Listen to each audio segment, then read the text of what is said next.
청취자 여러분 안녕하십니까? 전격시사 소현정입니다. 이진숙 전 방송통신위원장이 면직 하루 만인 어제 오후 4시 자택에서 경찰에 체포됐습니다. 이에 대한 여야의 입장, 국민의힘 나경원 의원과 더불어민주당 조승래 의원에게 들어봅니다. 추석 정치 현안, 정치와이, 김준일 시사평론가, 최수영 정치평론가와 함께합니다. 전격 시사는 유튜브로도 실시간 방송됩니다. 개천절이자 추석 황금 연휴의 첫날인 10월 3일 금요일 전격 시사 출발합니다.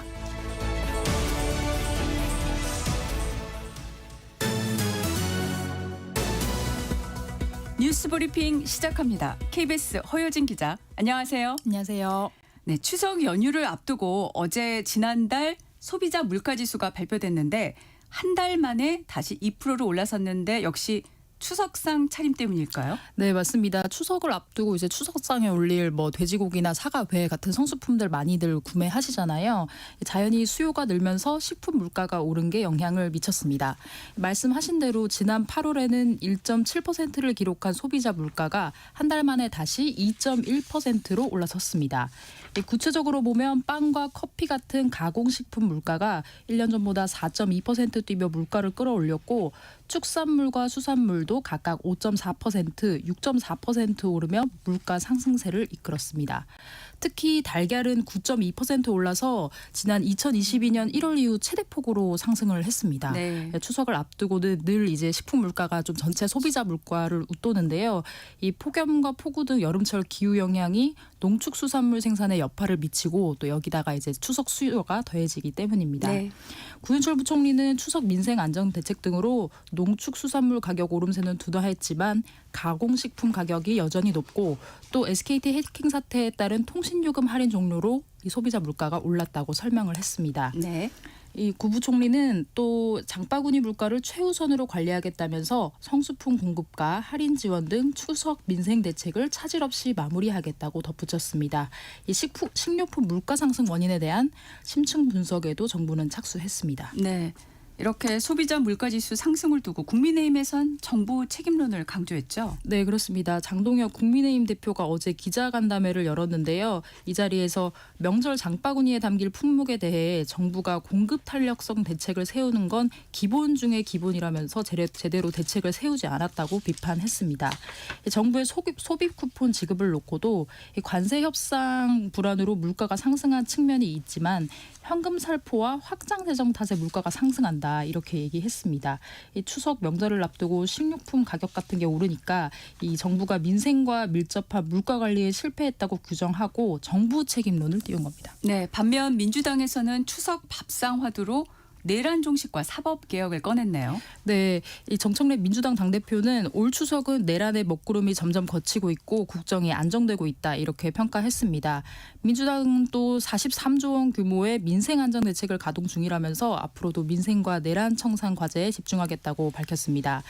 이어 어제 열린 최고위원회에서도 사법부와 검찰 때리기를 계속했는데요. 이 검찰청 폐지에 따른 검찰 내부 반발을 집단 항명이라고 비판하면서 조희대 대법원장 등 법원에 대한 압박 수위를 계속 높이고 있습니다. 정청래 대표는 추석 연휴가 끝나면 검찰개혁의 마무리 작업, 또 사법개혁안, 가짜 조작 정보로부터 국민의 피해를 구제하는 개혁안을 발표하겠다고도 했습니다. 네. 이진숙 전 방통위원장이 면직 하루 만에 경찰에 체포됐습니다. 혐의가 공직선거법 위반이죠. 네, 그렇습니다. 이 이진숙 전 방통위원장이 어제 이제 체포에 반발하면서 이제 밤 9시 이후 야간 조사에는 응하지를 않았거든요. 네. 그래서 어제 조사는 일단 저녁 6시부터 3시간 가량 진행이 됐습니다. 네. 오늘 오전 다시 조사가 재개될 예정인데요. 이진숙 전 위원장이 받는 혐의는 말씀하셨다시피 공직선거법 위반과 이제 국가공무원법 위반입니다. 어제 오후 4시쯤 경찰이 이진숙 전 위원장 자택 인근에서 이 전 위원장을 체포했습니다. 이 전 위원장은 경찰서에 들어가기에 앞서서 이 취재진에 이 방통이라는 기관 하나 없애는 것도 모자라서 이제 이 이진숙한테 수갑을 채우는 것이냐 하면서 격앙된 반응을 보였습니다. 이 전 위원장 측이 불출석 사유서를 제출을 했음에도 체포를 했다면서 불법 구금을 주장하자 이 경찰은 이 전 위원장에게 6번에 걸쳐 출석 요구서를 발송했으나 이에 불응했기 때문에 법원으로부터 체포영장을 발부받은 것이라고 설명했습니다. 네. 경찰은 지난해 8월 탄핵 소추안 가결로 직무가 정지된 이 전 위원장이 9월과 10월 보수 성향 유튜브들에 출연한 발언이 이 공무원의 정치 중립 의무를 위반한 것으로 보고 있습니다. 또 대선과 보궐선거를 앞둔 올해 3월과 4월 페이스북과 국회 발언을 통해 민주당을 직접적으로 언급한 발언이 민주당 후보자를 낙선하게 할 목적의 발언을 한 혐의다 이렇게 봤습니다. 이 전 위원장 측은 이제 경찰의 6번 소환 통보에 대해서 1에서 3차 소환은 이 일정 조율 없이 이뤄진 일방적인 소환 통보였고 4차에서 6차 소환은 이미 출석 일정이 정해진 상태에서 허위 소환한 거다. 네. 이렇게 주장하고 있습니다. 또 이 전 위원장 측은 수사기관에 의한 이번 체포가 적법한지 이 체포의 계속이 필요한지 여부를 가리는 체포 적부 심사를 오늘 오전 법원에 청구할 것이라고 밝혔습니다. 이 법원은 이 체포 적부심 청구가 제기되면 이 지체 없이 피의자 경찰의 신문기일과 장소를 통지를 해야 하고요. 네. 신문기일은 가장 빠른 일시로 지정을 하게 되고 네. 결정은 이 신문이 끝난 이후에 24시간 이내에 해야 합니다. 24시간 이나면 대략 내일쯤, 네. 내일이나 늦어도 모레 네. 초반에는 그럴 것 같습니다. 네.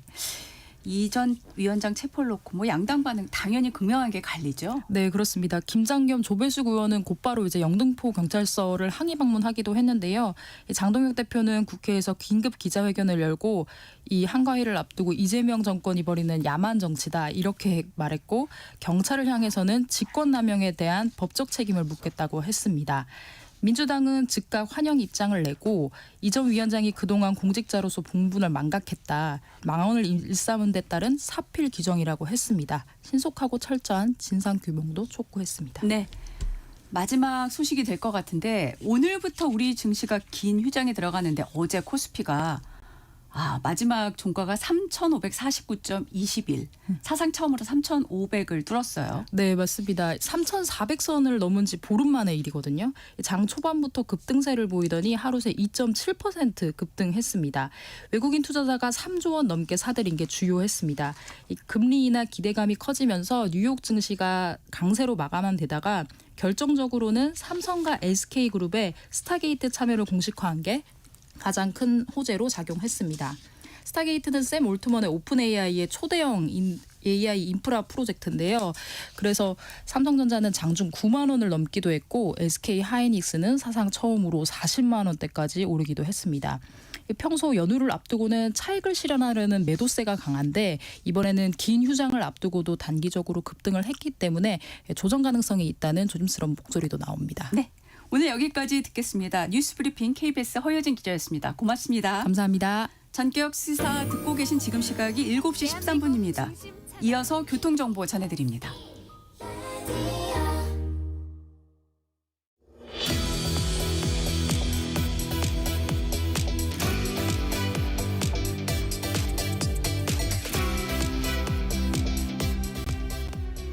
오늘은 개천절이자 민족 최대의 명절인 추석 연휴 첫날입니다. 그런데 흐린 날씨만큼이나 정치권 기상도도 밝지가 않습니다. 국민의힘 나경원 의원과 전화로 이야기 나눠보겠습니다. 안녕하세요, 의원님. 네, 맞습니다. 안녕하세요. 하나도 흐리지, 하나도 좋지가 않고 흐리네요, 정말. 네. 오늘 이 질문부터 먼저 드려야 될 것 같습니다. 이진숙 전 방통위원장이 어제 면직 하루 만에 경찰에 체포됐는데 이 전 위원장은 부당한 체포라며 강하게 반발했습니다. 위원님 어떻게 보셨습니까? 정말 어처구니가 없는 일이죠. 사실은 이 영장 청구 사유 자체도 저희는 이해가 안 됩니다. 지금 선거법 위반이라는 말도 안 되는 이 범죄를 갖고 조사를 하겠다고 했는데요. 그 선거법 위반은 대통령 선거가 있을지 없을지도 모를 때였고요. 그런 이유로 수사를 하겠다고 했는데 국회에 최근에 방통위법 폐지 관련해서 계속 출석하시지 않았습니까? 네. 이진숙 위원장이. 그래서 그러한 것으로 불출석 사유서도 3번이나 냈습니다. 그랬는데 세 번 낸 거는 정확하지 않지만 불출석 사유서를 계속 냈다고 합니다. 그런데 그걸 이유로 지금 체포를 한다, 수갑을 채운다. 국민들께서 상상이 갈까요? 저는 도대체 이런 일을 누가 벌였냐. 정말 영등포 경찰서 자체적인 판단이냐. 정말 이해할 수 없습니다. 이해할 이거는 수 공안, 없으시다. 네. 뭐 정말 그런 말 있죠. 이건 막 가자는 겁니까? 하는 말이 생각날 뿐입니다. 네. 그래서 그거는 신공학 정국 아니냐. 이 탄압을 해도 이렇게 탄압을 하냐. 그 선거법 위반 사건이 뭐냐면요. 작년에 그 계엄 직후에 그 방통위가 사실상 작동하지 않은 것은 민주당 때문이다라는 발언을 한 것을 이유로 삼았다고 합니다. 그때는 대통령 선거가 있을지 없을지도 모르는데 그걸 선거법 위반이라고 말하는 것 자체도 말도 안 되는 범죄고요. 그 이유로 수사를 하겠다고 하는데 안 나왔다는 불출석을 이유로 수갑을 채우고 끌고 간다. 이거 정말 막가자는 거 아닌가 합니다. 네. 체포 적보심이 있을 테니까 한번 그 결과를 보겠습니다. 다음 질문 하겠습니다. 민주당 서울시 의원의 종교단체를 동원했다는 의혹에 대해서 어제 장동혁 대표가 입장을 밝히셨습니다. 신속히 수사하고 압수수색해야 한다는 취지였는데 의원님 어떻게 생각하십니까? 그냥 수사는 국민의힘에 했던 것처럼 똑같이 하면 된다고 생각을 합니다. 지금 사실은 뭐 특정 종교단체가 연루되었다. 그다음에 이 일종의 집단적 이 입당이 있었다. 그리고 뭐 녹취록에 보면은 대납 의혹까지 나오지 않습니까? 그러면 그냥 똑같이 하면 된다. 이렇게 생각을 합니다. 네. 민주당은 그 지금 현재 의혹을 받고 있는 김경 서울시 의원에 대해서 제명 처분에 해당하는 징계 사유가 있음을 확인했다고 밝혔습니다. 하지만 진종호 의원이 주장한 특정 단체의 대규모 집단 입당은 발견되지 않았다고 덧붙였는데 이런 민주당의 발표 어떻게 평가하십니까? 뭐 꼬리 자르기에 빠르게 들어갔다 이런 생각밖에 안 들고요. 지금 민주당이 말하는 부분이 사실상 김민석 총리 쪽에는 책임 묻지 않겠다 하고 꼬리 자르는 거 아니겠습니까? 그래서 저는 이제 민주당이 정말 그렇게 떳떳하면 스스로 한번 고발해보는 건 어떤가 이런 얘기를 해보고 싶고요. 사실은 뭐 얼마나 그동안 저희한테 정교 분리가 안 되고 있다는 등 뭐 이러면서 이렇게 프레임을 씌우지 않았습니까? 민주당도 이 부분에 대해서 말로 할 것이 아니라 한번 고발을 해보는 게 어떤가 이렇게 얘기하고 싶습니다. 그래서 이 실질적으로 보면 결국 상당수 입당을 했다는 뭐 그런 근거도 있지 않습니까? 그래서 저희는 빠르게 신속한 수사 그리고 우리한테 한 것처럼 똑같이 당사 압수수색도 하고 민주당 이 명부도 다 가져가서 한번 보라고 얘기하고 싶고요. 저는 이것이 사실은 말이 안 되는 것이 그동안 이제 저희 당에 대해서 얼마나 거친 압수수색을 했습니까? 근데 사실은 이런 정말 일에 대해서 민주당한테 한 것과 똑같은 그런 압수수색 해달라는 얘기고요. 민주당은 이것뿐만 아니라 그동안 민노총의 그 집단 입당 의혹도 있었고, 뭐 민노총 전교조 관련해서도 여러 가지 의혹이 있었습니다. 그런 부분도 민주당이 밝혀야 되지 않나 이런 생각을 해봅니다. 네. 다른 질문으로 좀 넘어가 보겠습니다. 지금 특검에 파견된 검사들이 원대 복귀 요청을 했다는 뉴스가 나오면서 여러 가지 이제 파장이 계속되는 모양새인데요. 여당 의원들이 그제 김건희 특검을 항의 방문을 했습니다. 이건 어떻게 보셨습니까? 정말 선출된 권력이 권력에도 서열이 있다. 선출된 권력이 최고라는 게 대통령 발언 이후에 여당 의원들이 할 수 있는 것, 못하는 것, 뭐 이런 부분이 없구나. 정말 아무거나 할 수 있구나 이런 걸 보여주는 것 아닌가 이런 생각을 했습니다. 아니 특검 검사들 입장에서는 이런 표현이 있어요. 한마디로 친정집에 불났는데 이 시댁에서 설거지하라는 거랑 같지 않냐. 이런 표현이 있습니다. 한마디로 검찰청 다 해체하고 있는데 지금 가서 계속 설거지 수사하라고 하는데 이 검사들 입장에서 여기에 대해서 그런 정도의 입장문을 내는 것은 저는 당연하다고 생각을 합니다. 그런데 가서 사실은 그들을 얼마나 닥달하러 갔습니까? 저는 정말 닥달인데요. 수사 똑바로 하고 이런 거 하면 뭐 징계하겠다 이런 식으로 압박을 하는데요. 저는 기도 안 찹니다. 기도 안 차고. 그래서 이제 어제 여당 의원들 갔다 오더니 뭐 항명이 아니라 하소연이었다라고 말했다 그러면서 기자회견을 하던데요. 이 닥달의 수준을 알 수 있을 것 같습니다. 그런데 어제 또 내란 특검 파견 검사들이 윤석열 전 대통령 재판에 단체로 검은색 정장에 검정 넥타이를 메고 출석을 했는데 이게 해석을 좀 낳고 있습니다. 반발 기류 표출이다. 아니다. 적절치 않은 해석이다. 엇갈린 반응인데요. 어떻게 보십니까? 검찰로서는 저는 뭐 일종의 항의 표시였다고 당연히 읽는 것이 맞다고 생각을 하고요. 그 항의 표시 아니면 왜 그런 복장을 하겠습니까? 복장에 그런 타이를 메고 있겠습니까? 저는 항의 표시였다고 보고요. 검찰로서는 당연하지 않겠습니까? 이 헌법에 위반돼서 검찰청을 해체하고 그리고 사실은 모든 것이 있어도 견제와 균형이 있어야지 피해자 회복도 잘 되고 피해자 인권 보호도 잘 될 텐데 이 수사권을 아예 하나도 안 주고 다 뺏겠다. 이것은 실질적으로 검찰 조직을 완전히 와해시키는 것이고 그 수사에 있어서의 견제와 균형도 이루어지지 않아서 우리 피해자나 피의자나 국민의 권리에도 도움이 안 된다고 생각을 하는데요. 그런 것을 종합적으로 표현한 것이라고 봅니다. 네. 어제 SNS를 통해서도 의원님께서 검찰이 항의할 최소한의 권리조차 빼앗았다 이렇게 말씀하셨는데 앞으로 당 차원에서 대응 논의되고 있는 게 있을까요? 뭐 저희가 당 차원에서는 이렇게 검찰청 폐지만 달랑하고 이 검찰의 어떤 검찰과 경찰에 있어서의 전권 송치를 할 건지 보안 수사권을 줄 것인지 수사 지휘권을 줄 것인지 이런 부분 하나도 정리 안 하고 하는 것에 대해서 분명히 반대 입장을 했고요. 그리고 특히 수사권을 완전 박탈하는 것에 대해서는 저희는 반대 입장입니다. 결국 아까 말씀드린 것처럼 국민들에게 도움이 안 된다는 것이고요. 저희가 이런 뭐 대안을 내놓고 토론을 하고 싶어도 아시다시피 지금 민주당 일방통행식의 국회 아닙니까? 저는 그 국회의 불행은 바로 국회의장과 법사위원장을 민주당이 모두 가지고 있기 때문이라고 생각을 하고 그것이 작년 22대 국회가 출발하면서 시작된 불행이라고 생각을 하는데요.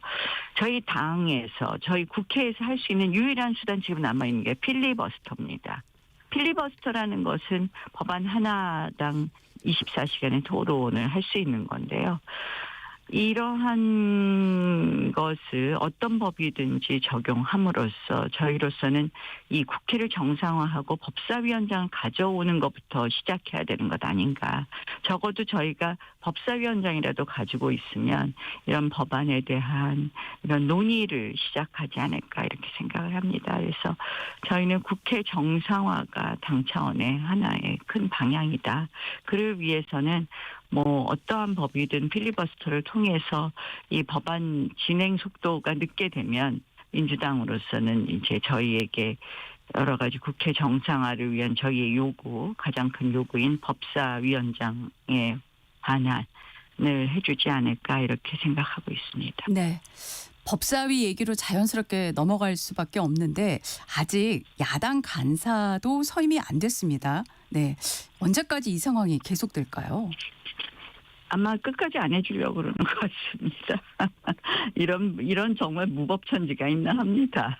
간사는 이 호선에 의해서 한다고 이 각 당의 대표 주장 뽑는 거 아닙니까? 그래서 우리 주장 누구야 하면 아무리 뭐 미워도 어떤 이유가 있어도 한마디로 좋습니다 하고 끝나는 게 간사 선임이고 그래서 국회법도 호선한다라고 되어 있거든요. 근데 참 국회 역사를 새로 쓰고 있습니다.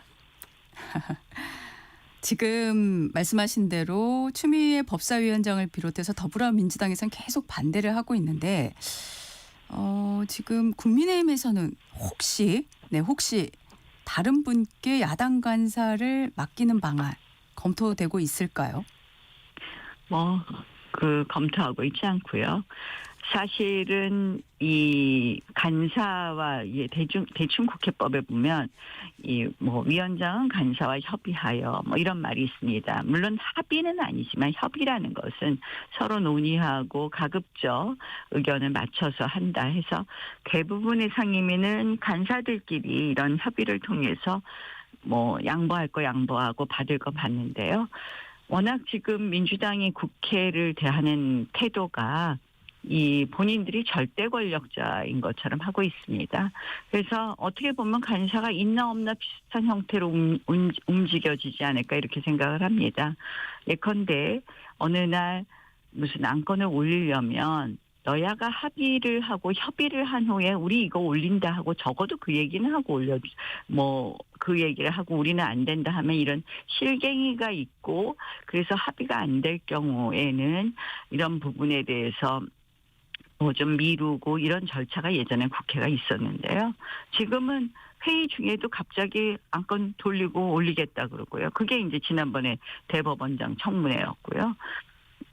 그다음에 요새는 위원장들이 의원의 발언권도 뺏지 않습니까? 3번 피켓 뛰라 그러더니 퇴장을 명한다 그러고 그날은 하루 종일 발언권을 안 주더라고요. 이런 식으로 한마디로 이 상임위 운영들을 지멋대로 하고 있기 때문에요. 저는 그게 이제 가장 심한 것이 이 추미애 법사위원장의 법사위고요. 그래서 이런 상황에서 저희가 간사가 있나 없나 특별한 불편함을 못 느끼고 있습니다. 그러나 정말 이것은 국회가 매우 비정상적이라는 것을 보여준다는 의미에서 정상화를 해야 된다는 의미에서는 간사 선임이 필요하다고 생각합니다. 네. 더불어민주당이 의원님의 간사 선임을 반대한 이유 중에 하나가 패스트트랙 충돌 사건 기소인데요. 당시 원내대표였던 의원님께 징역 2년을 검찰이 구형을 했습니다. 합당하다고 보십니까? 저는 이런 정치적인 사건이 법원에 가서 재판을 받는다는 것이 참 이것이 의회 민주주의에 대한 모욕이라고 생각을 하고요. 아시다시피 그 당시 저희는 이 법안을 아무런 논의 없이 하루에 2명의 의원까지 바꿔치면서 정말 의원을 마음대로 그 상임위에서 넣었다 뺐다 하면서 패스트트랙에 태우는 것에 부당함을 항의를 했었는데 민주당이 그 당시에 빠루를 들고 와서 문을 두드려 하지 않았습니까? 근데 그걸 이제 제가 무슨 휘둘렀다고 끝까지 우기고 있는데요. 그런 것처럼 정말 말도 안 되는 일이라고 생각을 하고요. 만약에 법원에서 여기에 대해서 정말 우리를 유죄로 판단하거나 우리를 이렇게 검찰 구형처럼 그런 구형을 한다면 지금 민주당이 벌이고 있는 의회 독재를 가속화할 것이다. 그런 점에서 예의주시하고 있습니다. 네. 이제 연휴가 끝나면 국감이 시작이 되는데 법사위 국감 지금 대법원을 2번 국감을 하는데 한 번은 현장 국감을 예고를 하고 있습니다. 이거 어떻게 보고 계십니까? 사실 이제 그 대법원 국감을 하루 늘리겠다는 것도 갑자기 청문회 중에 안건을 돌리고 이제 늘리고 또 검증도 그렇게 해서 검증 실시 동의서도 통과를 시켰는데요. 제가 말씀드렸잖아요. 국회가 이제는 아무렇게나 한다고 본인들 마음대로. 그리고 이제 있다 그러면 무조건 표결을 한다는데 국회에 원래 상임위에서는 표결이 없었거든요. 여야 협의돼서 하는 거라서. 근데 그런 모습이 일상화됐는데요. 이건 명백히 국회 증언 및 감정의 국정감사 및 증언 국회의 국정감사 및 조사에 관한 법률 위반입니다. 왜 재판에 개입할 수 없는 건데요. 이 대법원을 왜 이렇게 못 살게 굴겠습니까? 이유는 2가지인데요. 하나는 이재명 대통령 완전히 무죄해라라는 거고 또 하나는 지금 내란죄로 재판받고 있는 윤 전 대통령에 대해서 확실하게 유죄해라. 이 두 가지 아닙니까? 그래서 이렇게 재판에 개입하는 행위 못하게 되어 있습니다. 그래서 저는 이 모든 이 현장 검증도 국회법 위반이고 이 대법원에 한 번 더 가겠다고 하는 것도 우리하고 어떤 협의도 없었기 때문에 역시 국회법상의 이 위원장은 모든 일정을 논의할 때 협의해서 간사와 협의해서 해야 된다는 그런 국회법 규정도 위반하고 있다 이렇게 봅니다. 네. 특히 이제 국회법뿐만 아니라 이 헌법상의 사법부 독립을 침해한다는 점에서 가장 큰 문제가 있지 않겠습니까? 그래서 네. 사법부 독립을 침해하는 결국은 선출된 권력이 사법부보다 우위에 있다는 일종의 사법을 파괴하는 행위라고 생각해서 도저히 그 현장 검증에 대해서는 동의하기 어렵다는 말씀을 드립니다. 네. 추석 연휴를 앞두고 있어서 시간상 이게 오늘의 마지막 질문이 될 것 같습니다. 의원님이 6.3 지방선거 총괄 기획단장을 맡고 계시잖아요. 내년 지방선거의 가장 큰 화두는 뭐가 될 거라고 보십니까?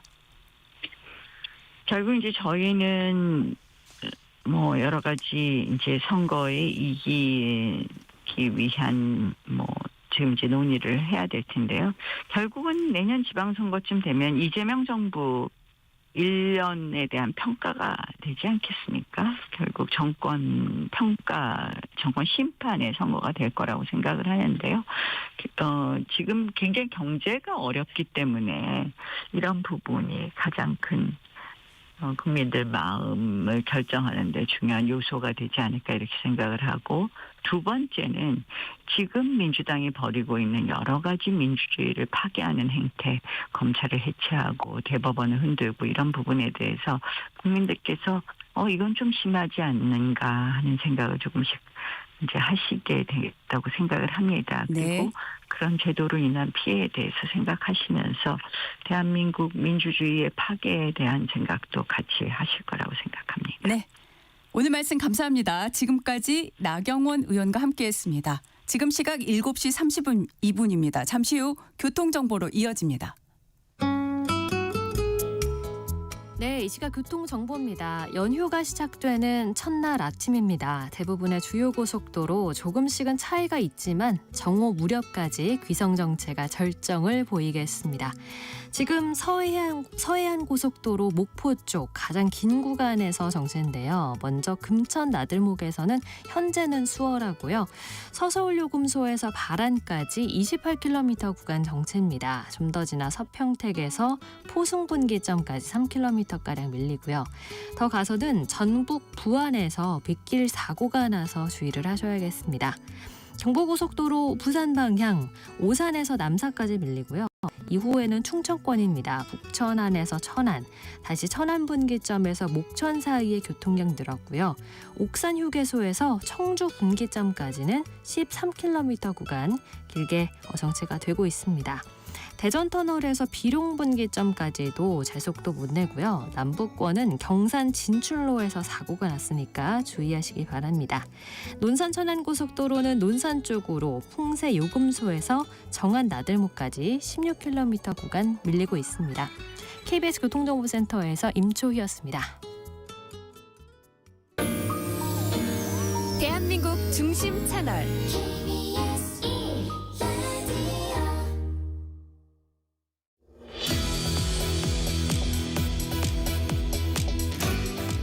전격 인터뷰, 더불어민주당 사무총장이자 지방선거 총괄 기획단장을 맡고 계신 조승래 의원 전화로 만나보겠습니다. 안녕하세요.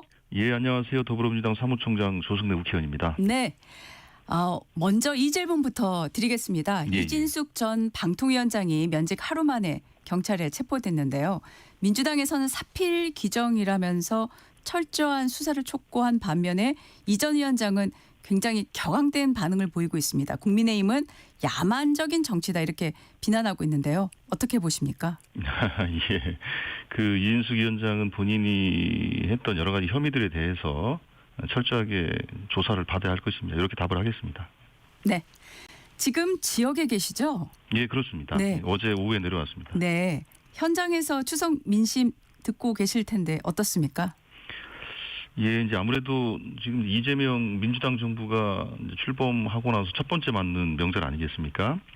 그런 점에서 이재명 정부에 대한 기대나 생각들이 어떤지를 좀 알 수 있는 좋은 기회인 것 같고요. 그런 점에서 보면 지난번 설 때하고 이번 추석하고 좀 비교를 좀 해보는 것이 어떨까 싶은 생각은 좀 들었습니다. 지난번 설 때는 다들 아시는 것처럼 12월 3일 날 비상계엄 이후로 대통령이 탄핵된 상태에서 헌법재판소의 탄핵 결정이 인용이 되느냐 안 되느냐에 대해서 계속 지지부진한 시간이 지나가고 있었고, 또 한편으로는 윤석열 전 대통령이 구속 사태와 관련해서 서부지법에서 폭동 사태가 일어나지 않았습니까?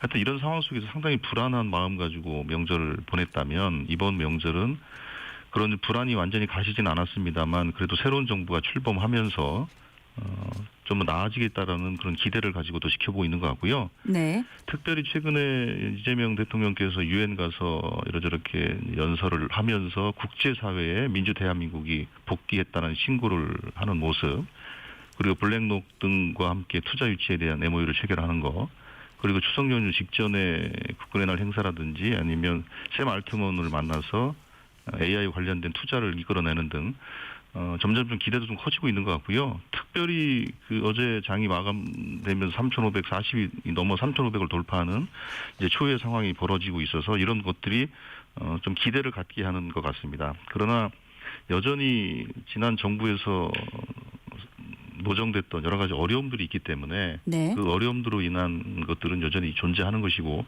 그래서 어려움과 기대가 공존하는 것으로 저희들은 그렇게 이해하고 있습니다. 네. 정청래 대표는 이렇게 얘기를 했습니다. 추석 전 검찰청 폐지 약속을 지켰다. 국민과 이재명 대통령 덕분이다. 이렇게 얘기를 했습니다. 그러면서 예. 추석 이후에 사법개혁, 가짜정보 구제 개혁안 등 발표하겠다고 말했는데요. 어떤 내용일지 예고 좀 해주실 수 있을까요?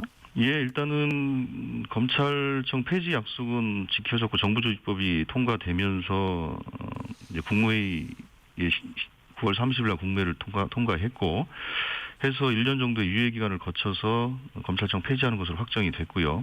검찰청 폐지에 따른 후속 조치는 정부 차원에서 TF를 구성해서 운영하기로 한 것으로 알고 있습니다. 해서 차분하게 논의를 좀 지켜보고 국민들의 의견도 좀 듣고 또 전문가들의 의견도 들으면서 차분히 준비해 나가면 될 것 같고요. 검찰개혁을 이렇게 차분하게 진행하겠다라는 거 저희들의 생각이고, 사법개혁 문제는 이런 것 같습니다. 사법개혁은 결국 국민들이 갖고 있는 사법적 불편함을 어떻게 해소할 것인가가 핵심적인 과제이고 해서 이 문제를 어떻게 해소해 나갈 것인가에 집중해서 진행을 하는데, 해서 가장 중요하게 제기됐던 것 중에 하나가 사법적 병목 현상을 어떻게 좀 해소할 것인가에 집중을 합니다. 그래서 대법관 증언 등과 관련된 논의를 진행을 하고 있고, 또 한편으로는 하급심 판결문에 대한 공개 범위를 확대한다든지 등등 어쨌든 사법의 투명성과 민주성을 높여서 결국 국민들에게 사법적 편익을 높여주기 위한 방향으로 사법개혁안을 설계하고 있습니다.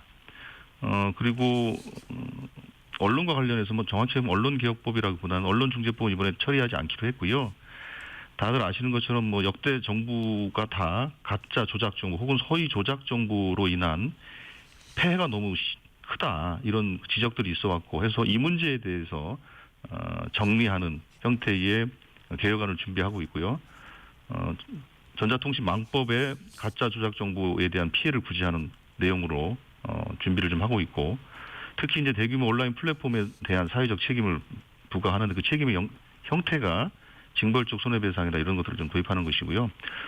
이게 도입이 된다면 허위 조작 정보로 인한 국민들 피해가 신속히 구제되는 그런 법안이 될 것이라고 저는 기대를 하고 있습니다. 네. 근데 이런 법안들을 진행함에 있어서 여러 가지 그 국민들의 의견을 잘 듣고 하면서 차분하게 준비해 나가고 또 토론도 진행할 것입니다. 네.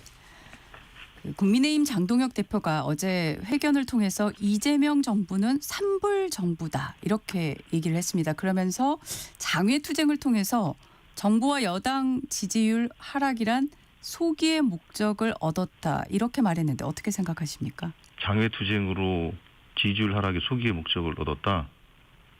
그러면 앞으로 이제 계속 장외투쟁을 하시겠다는 말씀인 것 같은데 그럼 국회를 포기하고 장애투쟁을 하시겠다는 의미인지 아니면 이제 출범한 지 4개월 정도 된 정부를 그렇게 흔들어대는 것이 국가와 국민을 위해서 어떤 의미가 있는지에 대해서 장동혁 대표와 국민의힘이 잘 좀 숙고를 해주기를 당부를 하겠고요. 특별히 지금 대한민국과 국민들에게 주어져 있는 이 상황과 이 고통이라는 것은 짧게는 지난 12월 3일부터 진행됐던 이 내란의 심각한 후과이고 지난 3년간 윤석열 국민의힘 정부가 만들어 놓은 어려움입니다. 이런 어려움에 대해서 정말로 국민들을 존중하는 공당이라고 한다면 최소한의 반성과 자숙의 모습이 필요하다. 반성과 자숙의 시간에 장애투쟁 운운하면서 4개월 된 정부를 끌어내리겠다라고 하는 것은 지나치도 너무 지나치다 이런 생각을 갖고 있어서 국민의힘에게는 반성과 자숙이 필요하지 않냐 이런 충고를 드리고 싶습니다. 네. 지금 더불어민주당 김영진 의원이 대통령이 특별히 잘못한 게 없는데 왜 지지율이 떨어지는지 살펴봐야 한다면서 법사위 운영에 대해서 재구조화할 필요가 있다 이렇게 얘기를 했는데 예. 어떻게 생각하십니까? 예, 김영진 의원은 개인의 의견으로서도 그 의견 자체는 좀 존중돼야 된다고 생각을 합니다. 이제 어떤 현상에 대해서는 다양한 시선이 있을 수 있다고 저는 생각을 합니다. 예를 들면 사법개혁을 강력하게 추진해야 된다라는 목소리도 강하고 또 한편으로는 그런 필요성이 있지만 전보다 안정감 있게 추진해서 결국 시끄럽게만 하지 말고 결론을 좀 내야 될 거 아니냐. 결론은 못 내고 시끄럽게만 한 거 아니냐. 이런 우려의 목소리도 있는 것 같습니다.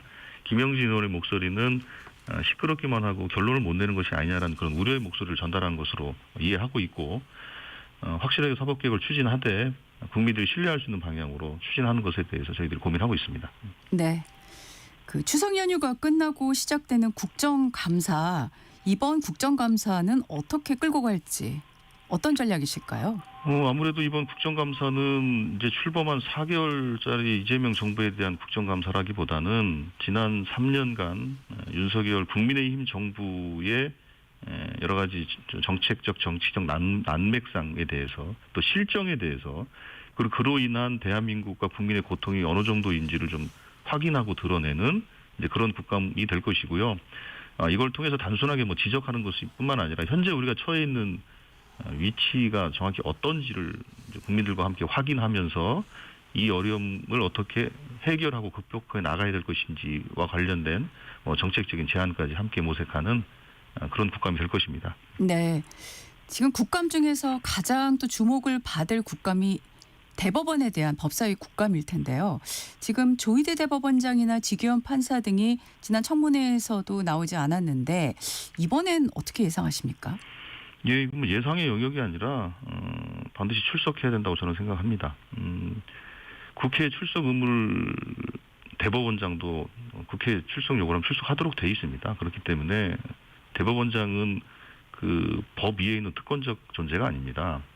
그래서 국민들이 가지고 있는 사법부와 또 조희대 대법원장의 지난 5월달에 있었던 그 이재명 대표에 대한 대통령에 대한 파기환송의 이 졸속 처리와 관련해서 어떤 정치적 배경이 있었는지 또 어떤 과정이 있었는지에 대해서 국민들은 궁금해하고 있지 않습니까?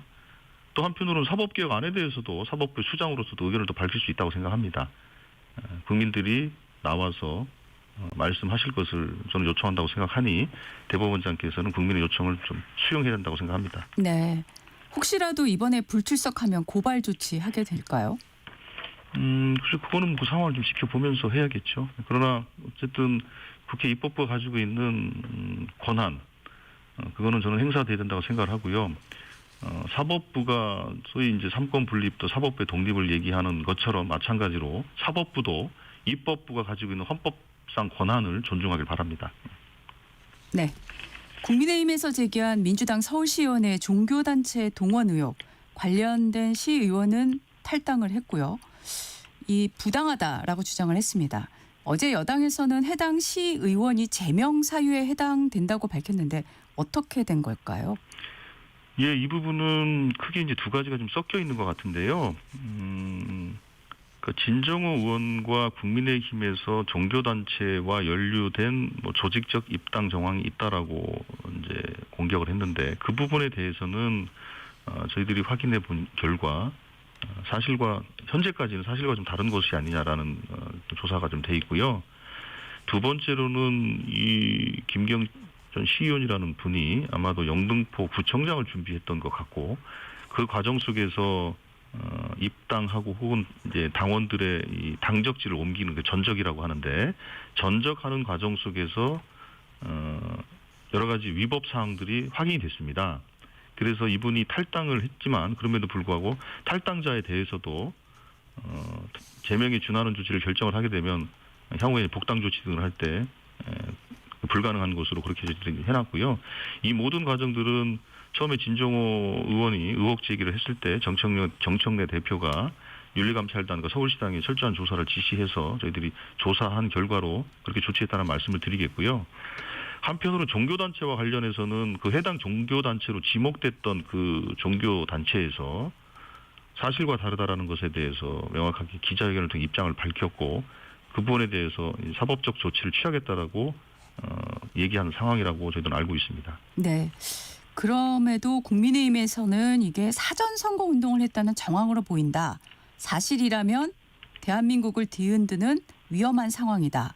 그러면서 김민석 총리 수사를 거듭 촉구했는데 어떻게 생각하십니까? 사전선거운동이라면 어떤 사전선거운동을 의미하는지 모르게 어떤 것에 대한 사전선거운동일까요? 그 사전선거운동 어떤 사전선거운동이라는 것이 특정되지 않은 상태에서 그걸 사전선거운동이라고 얘기하는 것은 말도 안 되는 이제 정치적 공격이라고 생각을 하고 있고요. 그 녹취록도를 제가 한번 그 쭉 다 들어봤더니 김민석 총리에 대한 얘기는 다른 얘기들 다른 분들도 등장을 하는데 다른 분들 등장하는 과정 속에서 거론이 된 것입니다. 그렇기 때문에 그걸 가지고 그 이름 석자가 거명됐다는 걸 가지고 사전선거운동 운동한다는 것은 그건 도를 지나쳐 한참 지나친 일이고요. 그건 좀 본인들한테 들씌워진 이런 통일교 입당 문제라든지 또 신천지 문제라든지 정치와 종교가 검은유착을 통해서 하려고 했던 그 본인들의 그 소위 과오를 덮기 위한 물타기다 이렇게 생각을 하고 있습니다. 네. 다른 질문을 좀 드려보겠습니다. 내란 재판부가 어제 재판을 공개를 했습니다. 사안의 중대성이나 국민의 알 권리를 고려했다고 밝혔는데요. 앞으로도 계속 중개해야 한다고 생각하십니까? 저희들은 그게 필요하다고 생각을 하고 있고요. 어쨌든 이미 우리나라 재판은 이제 공개로 하는 것을 원칙으로 하고 특별히 사정이 있을 경우는 비공개로 하는 것이라 저는 이해를 하고 있고요. 특히나 이 윤석열 전 대통령이 한 이 내란 사태라는 것은 대한민국이 그동안 쌓아왔던 80년 동안 정부 수립 이후 80년 동안 쌓아왔던 이 민주주의 근간을 흔드는 일이었기 때문에 이거는 국민 모두가 이 재판 과정을 좀 지켜보는 게 필요하다고 생각을 하고 있습니다. 그것 자체가 민주주의의 교육장 역할도 할 것이라고 저는 기대하고 있고 앞으로 더 이상 이런 일들이 발생해서 대한민국 민주주의 근간이 흔들리는 일이 없도록 하기 위해서도 저는 필요하다고 생각합니다. 네. 법원이 윤석열 전 대통령의 보석 청구를 기각을 했고 그래서 구속 상태로 재판을 계속 받고 있는데 앞으로도 보석을 요청할 가능성 배제할 수 없을 것 같은데 어떻게 생각하십니까? 이건 본질이 그런 것 같습니다. 보석 여부가 중요한 게 아니고 윤석열 전 대통령은 본인이 한 일에 대해서 얼마나 이게 심각한 일인지 전혀 생각이 없습니다. 그리고 잘못했다고 생각하지도 않습니다. 그러니 당연히 반성도 있을 수가 없죠. 우선은 그 수감되어 있는 것을 모면하고 벗어나기 위해서 모든 수단과 방법들을 다 동원해서 하는 것이지 그 외에 아무것도 아니라고 생각합니다. 특히나 지난번에 잠시 석방됐을 때 지난 3월 달에 보도가 있었습니다만 대통령실 등에서 평소에 3배 수준 이상의 대량의 폐기물이 나왔다는 보도도 본 적이 있는데 이 얘기 즉슨 실제로 증거를 인멸하고 말맞추기하고 할 가능성이 매우 높다고 생각합니다. 그렇기 때문에 내란수기 윤석열은 반드시 구속 상태에서 재판을 받아야 하고 그리고 이 1심 재판이 신속하게 저는 진행돼야 된다고 생각합니다. 네. 자, 이제 추석 연휴가 최장 열흘 가까이 되다 보니까 여러 가지 밥상 이슈들이 등장을 할 텐데 역시 관심이 내년 6.3 지방선거일 걸로 생각이 드는데요. 지금 의원님께서 사무총장인 동시에 지방선거 기획단장 중요한 직책을 맡고 계시잖아요. 예. 내년 지방선거를 위해 어떻게 지금 계획을 짜고 계실까요? 예, 지금 저희들은 그 정청래 대표가 대표로 취임한 이후에 바로 지방선거 기획단을 구성해서 제가 단장을 맡고 있고요. 우선은 이러저러한 지방선거에 대한 전략이나 이런 것도 수립하지만 지방선거와 관련된 여러 가지 후보자들에 대한 심사 기준이라든지 공천 기준이라든지 공천 과정이라든지 이런 것과 관련된 일종의 공천 제도와 관련된 논의를 지금 현재 진행을 하고 있고요. 요 논의는 10월 달이면 이제 매듭이 지어져서 후보자들에게 아마 전달이 될 것이라고 저는 생각을 하고 있고요. 특별히 내년 지방선거는 정확히 대통령 선거 1년 뒤에 치러지는 선거입니다. 네. 그렇기 때문에 이 선거를 1년 정도 지난 시점에서 치러진 선거를 중간평가라고 얘기할 수 있느냐. 저는 이제 중간평가의 성격보다는 이재명 정부 1년 출범의 그 의미에 대해서 중앙정부, 중앙행정부에 대해서 교체를 선택하신 시민들께서 지금 지방행정은 17개 광역단체 중에서 12개를 국민의힘이 운영을 하고 있습니다. 그런데 그 운영이 과연 잘 되고 있는 것인지에 대해서 평가하는 것이다. 그러니까 오히려 이재명 대표에 대한 대통령에 대한 평가라기보다는 12개 국민의힘 단체장이 운영하기는 특히 광역단체에 대한 냉정한 시민들의 평가가 오히려 더 중요하다 이렇게 생각을 하고 있고 네. 그런 점에서 보면 이재명 대통령의 취임과 이재명 정부의 출범에 대한 의미가 네. 지역으로도 확산되는 그런 상황으로 저희들은 갈 것이다 이렇게 보고 있습니다. 네. 이재명 정부 중간평가의 의미보다는 오히려 지방자치단체장의 성과에 대한 평가다. 이렇게 보고 계신다. 이렇게 얘기를 정리해도 될까요? 예, 그 두 개가 혼재되어 있는데 네네. 이건 대통령에 대한 1년 된 대통령에 대한 중간평가라기보다는 혼재되어 있지만 네. 3년, 4년간 운영했던 그 단체장에 대한 평가가 훨씬 더 클 것이다 이렇게 네. 생각하고 있습니다. 지금 17개를 언급을 해주셨는데 이 중에서 가장 중요하게 생각하는 지역 어딜까요? 저희들은 그 영남 쪽 단체장이 매우 중요하다고 생각하고 있습니다. 영남 쪽 단체장. 네, 그렇습니다. 네. 영남에는 뭐 대구, 경북, 부산, 울산, 경남 네. 이렇게 해서 5개의 단체장이 있는데요. 네. 이 5개 단체장 모두가 다 국민의힘이 지난번 지방선거에 승리해서 네. 운영을 하고 있는데 네네. 이렇게 한 결과 과연 그 지역이 얼마나 발전을 했는지 네. 국민들의 만족도와 생활도가 올라갔는지 그거에 대해서 냉정하게 판단하는 그런 선거가 돼야 될 것이라고 보고 있고요. 네. 특히 이재명 정부가 가지고 있는 대구, 경북, 부산, 울산, 경남에 대한 비전과 발전 전략을 차분하게 설명하면서 네네. 그분들의 지지를 얻기 위해서 노력을 할 거라고 준비를 하고 있습니다. 아, 그러시군요. 네. 지금 국민의힘은 뭐 보도에 따르면 부산, 대구, 대전시장, 충남, 충북지사, 강원지사 이렇게 이 말씀드린 곳을 반드시 사수한다는 계획인데 지금 의원님 말씀을 들어보니까 상당히 치열한 경쟁이 되겠다라는 생각이 듭니다. 네. 예, 그러면 뭐 서울은 포기한다는 말씀으로 비춰지네요. 그렇진 않습니다. 예. 네. 지금 말씀을 하셨으니까 지금 뭐 서울시장 당연히 경기지사 후보군에 대한 언급이 계속 나오고 있고 뭐 의원님도 보도를 다 접하고 계실 거라고 생각을 하는데요. 예. 이 두 곳에 대해서 지금 그 후보를 하는 과정에서 어떤 점이 이 두 곳에는 중요한 의저가 될 것이다라고 보고 계신 건가요? 예, 아무래도 이제 수도권은 역시 인구도 많고 또 다양한 계층들 또 집단들 또 다양한 출신들이 모여 있는 곳 아닙니까? 그렇기 네. 때문에 이 수도권에서의 이 판단이 대한민국 전체의 판단에 영향을 또 주고 또 그 판단이 대한민국이 앞으로 어떤 방향으로 나아갈 것인가에 대해서 또 결정하는 그런 의미도 있다고 봅니다.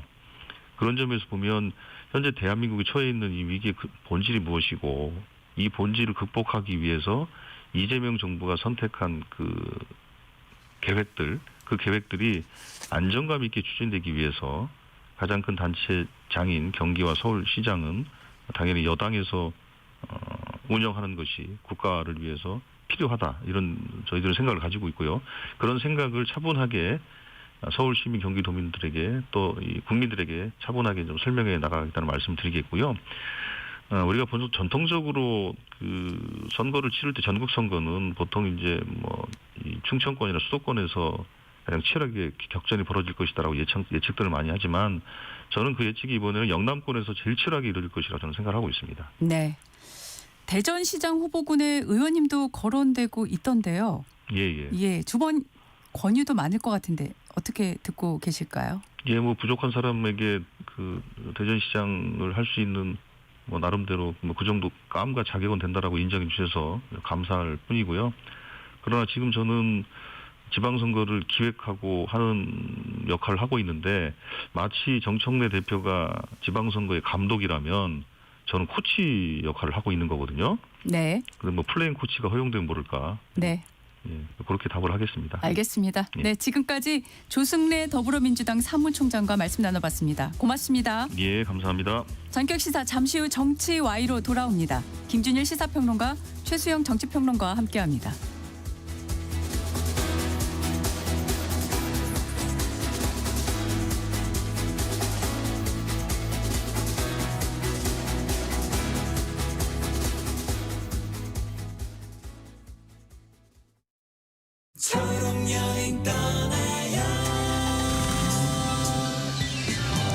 안녕하세요. 키스터 라디오 DJ 한혜입니다. 오늘은 은희님의 사연 만나볼게요. 저는 휠체어로 이동하기 때문에 동네를 벗어난 적이 거의 없습니다. 그러다 큰맘 먹고 복잡한 도시 서울로 여행을 떠났죠. 지하철역, 장애인 화장실의 위치, 휠체어 탑승이 가능한 차량까지 꼼꼼하게 찾아봤더니 한결 마음이 편하더라고요. 제가 그랬던 것처럼 휠체어를 타는 많은 분이 더 넓은 세상을 보고 느꼈으면 좋겠어요. 우리 함께 떠나봐요. 어디라도 좋아 자 출발해요. KBS 연중 캠페인 초록여행 떠나요는 장애인의 자유로운 여행을 응원하는 기아와 그린라이트가 함께합니다. 고된 하루의 웃음, 안방 일렬의 감동, 가장 필요할 때 여러분 곁에. 이 모두가 시청자 여러분 덕분에 가능했습니다. 방송법 개정에 따라 2025년 11월부터 수신료는 전기요금과 함께 고지됩니다. 수신료 내역은 전기요금 고지서에서 확인하실 수 있습니다. 수신료 문의는 KBS 수신료 콜센터 1588-1801로 연락 주시기 바랍니다. KBS는 언제나 여러분의 소중한 일상과 함께합니다. 수신료의 가치를 실현합니다. 여러분의 KBS.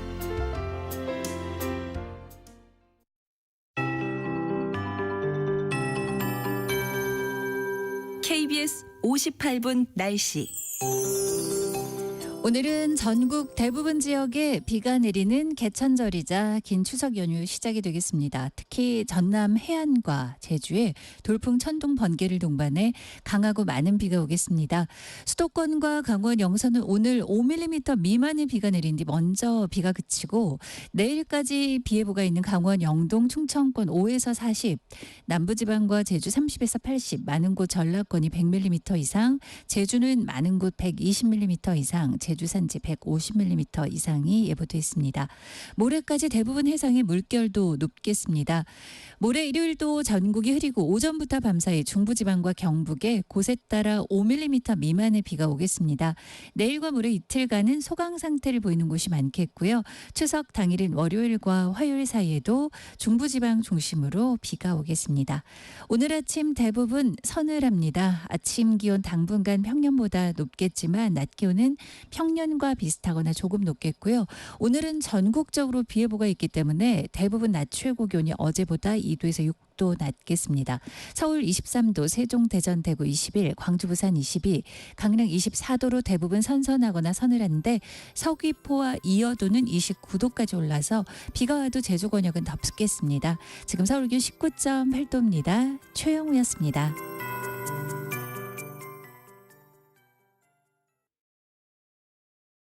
정성을 다하는 국민의 방송 KBS가 8시를 알려드립니다. AM 711kHz, FM 97.3MHz, KBS 1라디오입니다. HLKA.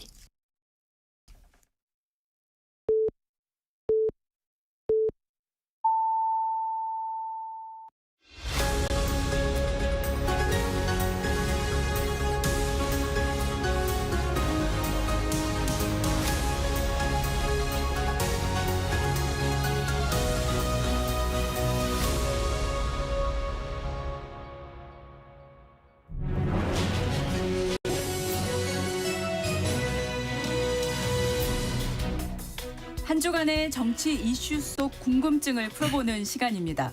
정치와이, 오늘도 왜라는 질문 많이 해보겠습니다. 김준일 시사평론가, 최수영 정치평론가 함께합니다. 어서 오십시오. 예, 안녕하세요. 네. 이제 추석 연휴가 시작됐는데 네. 누구는 고향 내려가시나요? 저는 고향이 서울이고요. 네. 근데 이제 처가는 목포라서 네. 목포는 갈 것 같고 지금 이번 연휴가 길어서 네. 캠핑을 좀 가려고 그래요. 그래서 캠핑 갔다가 예, 울산으로 좀 이제 보통 수도권으로 많이 가는데 이번에는 멀리 울산에 바다 위에 캠핑장이 있는 데가 있어요. 거기 좀 바다 위 캠핑장이요? 예, 멋진데요. 예, 네. 그래서 이제는 가족 평론하러 가시는구나.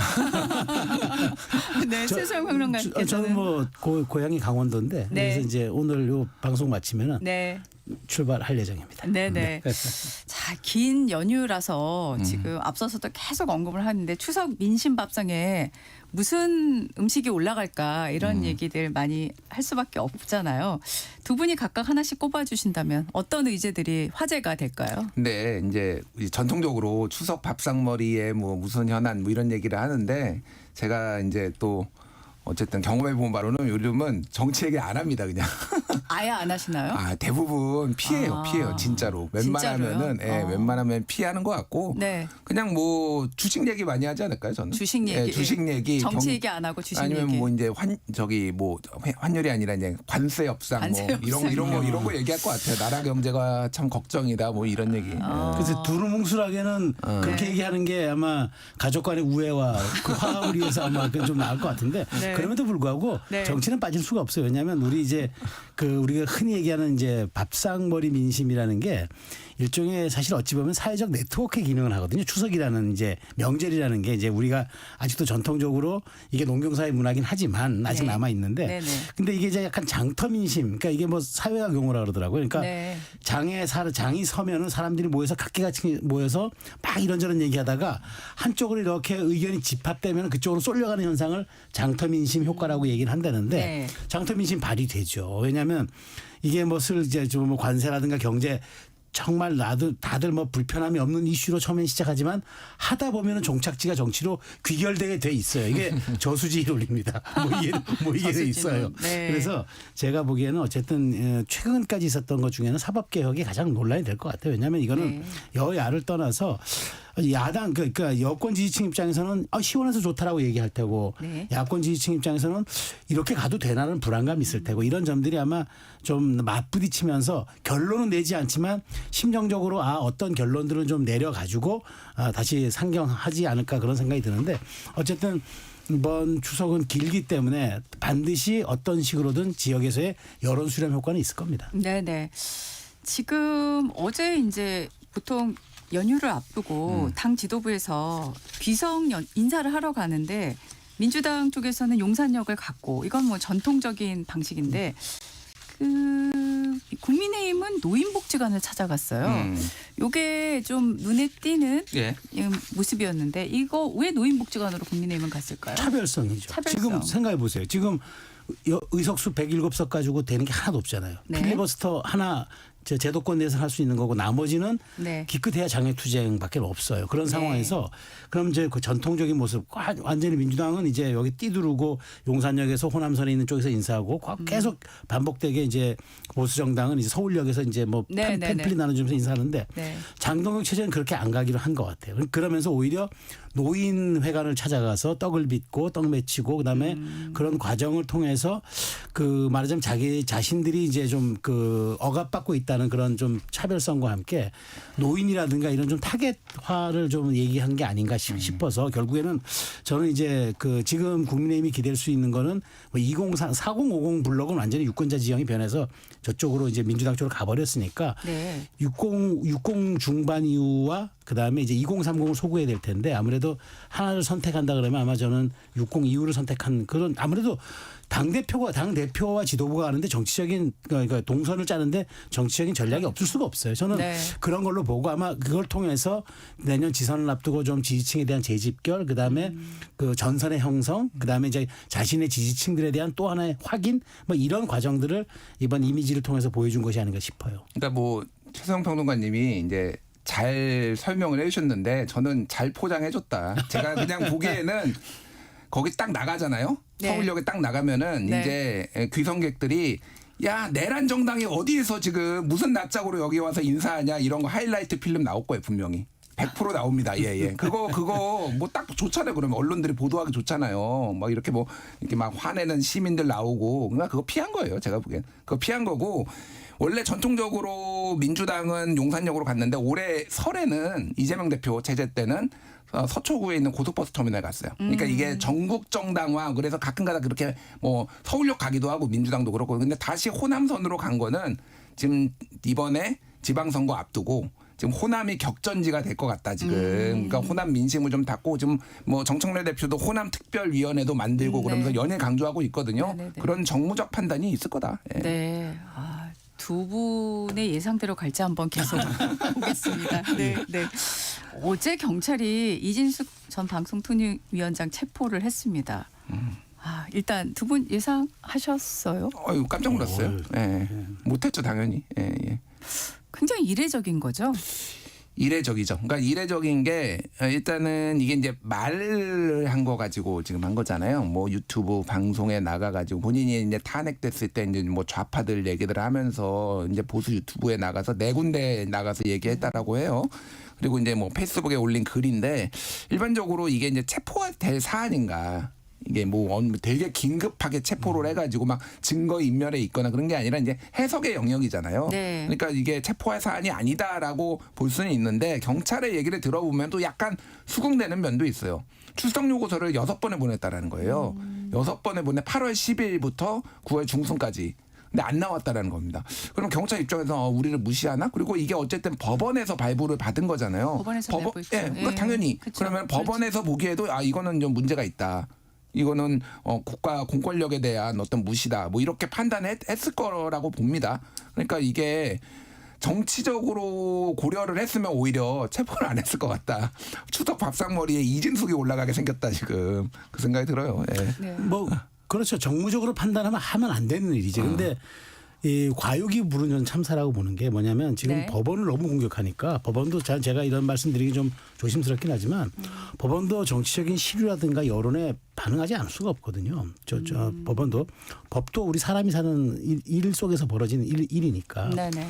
근데 이제 최근 사법부에 대한 공격이 과도해지면서 법원도 체포영장이라든가 구속영장이라든가 이런 것 발부 이런 거에 조금 보니까 좀 뭐랄까 여론의 그 부응한다기보다는 눈치를 좀 보는 것 같아요. 여론 눈치를 보는 것 같다. 그런 게 하나 있는 데다가 경찰이 이제 검경 수사권 조정 이후 좀 힘도 가진 데다가 검찰이 이제 어쨌든 내년 10월 2일이지만 이제 사실상 이제는 그러니까 공중분해 된 거예요. 네. 그런 입장에서 이제 경찰이 존재감을 좀 가시하기 위해서 속도감을 낸 게 있다. 왜냐하면 물론 이제 6번 구속영장, 그러니까 소환 요구서를 보낼 수 있어요. 소환 요구서 보냈다고 출석 통지서 보냈다고 다 갑니까?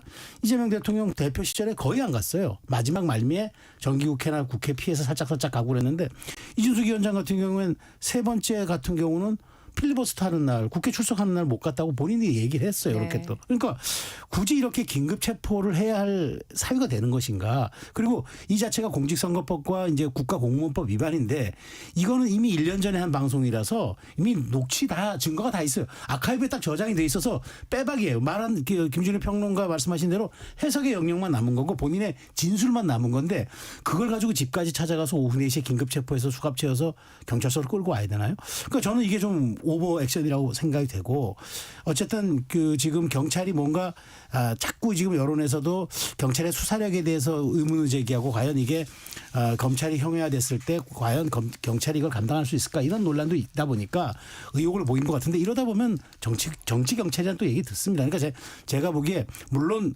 법 앞에는 평등해야 되고 법 집행에는 누구도 예외가 없는 건 맞아요. 맞지만 우리가 그 타임과 장소와 상황이라는 게 있잖아요. 근데 이건 저는 제가 보기에 오히려 이진숙 의도하지 않게 이진숙 몸값 키우기 이거는 저도 동의합니다. 왜냐하면 내년 지방선거에서 어떤 식으로든 이게 아마 좀 영향을 미칠 거예요. 그런데 이번에 들어가면서 보십시오. 여기 이렇게 수갑창을 이렇게 가린 거 흔들면서 거의 선거 유세하듯 했잖아요. 그 장을 깔아준 게 누굽니까? 그래서 저는 오히려 이런 좀 약간 뭐랄까 이게 좀 이 작은 사안을 가지고 오히려 크게 키운 사례가 될 수 있다고 저는 봐요. 사실 뭐 어제 많은 분들이 그 이 전 위원장이 전쟁입니다. 이런 발언한 거 말씀하신 대로 이제 그 손을 좀 흔들어 보이는 듯한 네. 오늘 이 지금 체포 적부 심사를 청구를 한다고 했거든요. 근데 앞서 말씀하셨잖아요. 네. 법원에서 어쨌든 체포영장을 발부를 해줬으니까 지금 이게 이런 상황이 전개가 된 건데 이 체포 적부심 포함해서 앞으로 상황이 어떻게 전개될 걸로 생각하시나요? 일단 그 워딩부터 제가 네. 말씀하신 대로 뭐라고 했냐면 이진숙 전 위원장이 네. 전쟁입니다. 이 말을 한 여성이 떠오르네요. 이거는 이제 김현지 부속실장을 얘기하는 거고 이재명이 시켰습니까? 정청래가 시켰습니까? 개딸들이 시켰습니까? 이렇게 얘기를 하면서 본인 이제 가린 수갑찬 이거를 이제 했거든요. 이거를 이제 진짜 말씀하신 대로 호재로 보는 것 같아요. 아, 나는 탄압받는 보수의 여전사다. 내 말이 맞지 않냐. 좌파들이 이렇게 권력 잡으면 다 이렇게 하는 거 아니냐. 그 얘기 방송에서 했던 얘기가 유튜브 나가서 했던 얘기를 그대로 했습니다. 그러니까 굉장히 이제 좋은 혹이다. 뭐 이렇게 보는 것 같고 그 체포적부심은 사실은 뭐 윤석열 전 대통령이 하기 전에는 판사들도 그런 게 있는지조차 다 까먹었던 그런 법적 절차예요. 근데 이제 계속 이제 소환이 되는데 말씀하신 대로 법원이 발부를 했으면은 이거를 자기가 체포적부심을 해서 풀어주면은 이건 모순이 되는 거죠. 권위가 떨어지는 거 법원에. 그래서 이게 받아들여질 리는 없다. 근데 그러면 일반적으로 그러면 구속영장을 그러면 바로 체포하면 청구를 하잖아요. 그렇죠. 구속까지는 저는 안 갈 것 같다. 이거는 저도 구속할 사안은 아니라고 보고. 그러니까 이게 뭐 법적 엄정성 뭐 절차 이런 것도 있고 하지만은 아무리 그래도 경찰이 정무적 판단을 안 할 수는 없거든요. 그럼 이게 구속이 됐을 경우에는 진짜 누구가 신나냐. 이준석 위원장만 신나는 상황이 올 수도 있겠다. 그 생각이 들어요. 네. 네. 어떻게 보실까요? 저도 48시간 내에 어쨌든 결론 네, 내려야 돼요. 네. 그러니까 영장을 청구하든지 아니면 이제 석방을 네. 하든지 해줘야 되는데 그러기에는 사안이 너무 경미해요. 왜냐하면 이게 어마어마하게 무슨 뭐 그 여러 갈래가 얽혀 있는 사안이 아니라 발언만 해석하면 되는 거예요. 근데 잘 생각해 보면은 이준수 위원장도 취임 하루 만에 탄핵됐잖아요. 탄핵되고 나니까 얼마나 억울했겠어요. 그래서 이 방송 저 방송 다니면서 자기 직무가 정지된 상태니까 물론 직분은 신분은 방통위원장이지만 직무는 정지된 상태다 보니까 여기저기 나가서 이제 좀 떠든 거죠. 좀 약간 과하게. 제가 보더라도 뭐 민주당 쪽이 좀 들으면은 이게 좀 선을 넘었다 싶은 얘기를 할 수도 있어요. 그런데 이게 과연 그러면 이 부분이 선거에 영향을 끼쳤을까? 그러니까 이게 공직선거법이면은 선거에 영향을 끼쳐야 되는 건데 이게 발언이 작년 7월인가 8월이라서 뭐 이미 대선이 있을지 모르기 때문에 이재명 대통령의 당선을 뭐 방해하기 위해서 했다라고 보기에는 이거는 설득력이 떨어지는 거죠. 뭐 어떻게 1년 후를 예측합니까? 그렇기 때문에 경찰은 조사를 하는 결과만 내놓으면은 자신들이 기관의 어떤 정당성만 확인됐다 생각하고 아마 신병은 확보하지 않을 거예요. 저도 그렇게 보는데 어쨌든 이게 금요일, 그러니까 오늘 결론이 나고 내일 풀려날 가능성이 높다고 보는데 그렇다면은 저는 어쨌든 오늘 내일 이슈를 이진숙 위원장이 잠식을 하는 거라서 네. 경찰이 어쨌든 뭐 그런 결과를 낸다 할지라도 이 이슈는 오늘까지는 사그라들지 않을 거라고 좀 봅니다. 이거 사실관계를 좀 명확하게 해야 되는 게 그 유튜브 지금 혐의를 받고 있는 게 작년 9월에서 10월 보수 유튜브 나가서 한 발언도 있고요.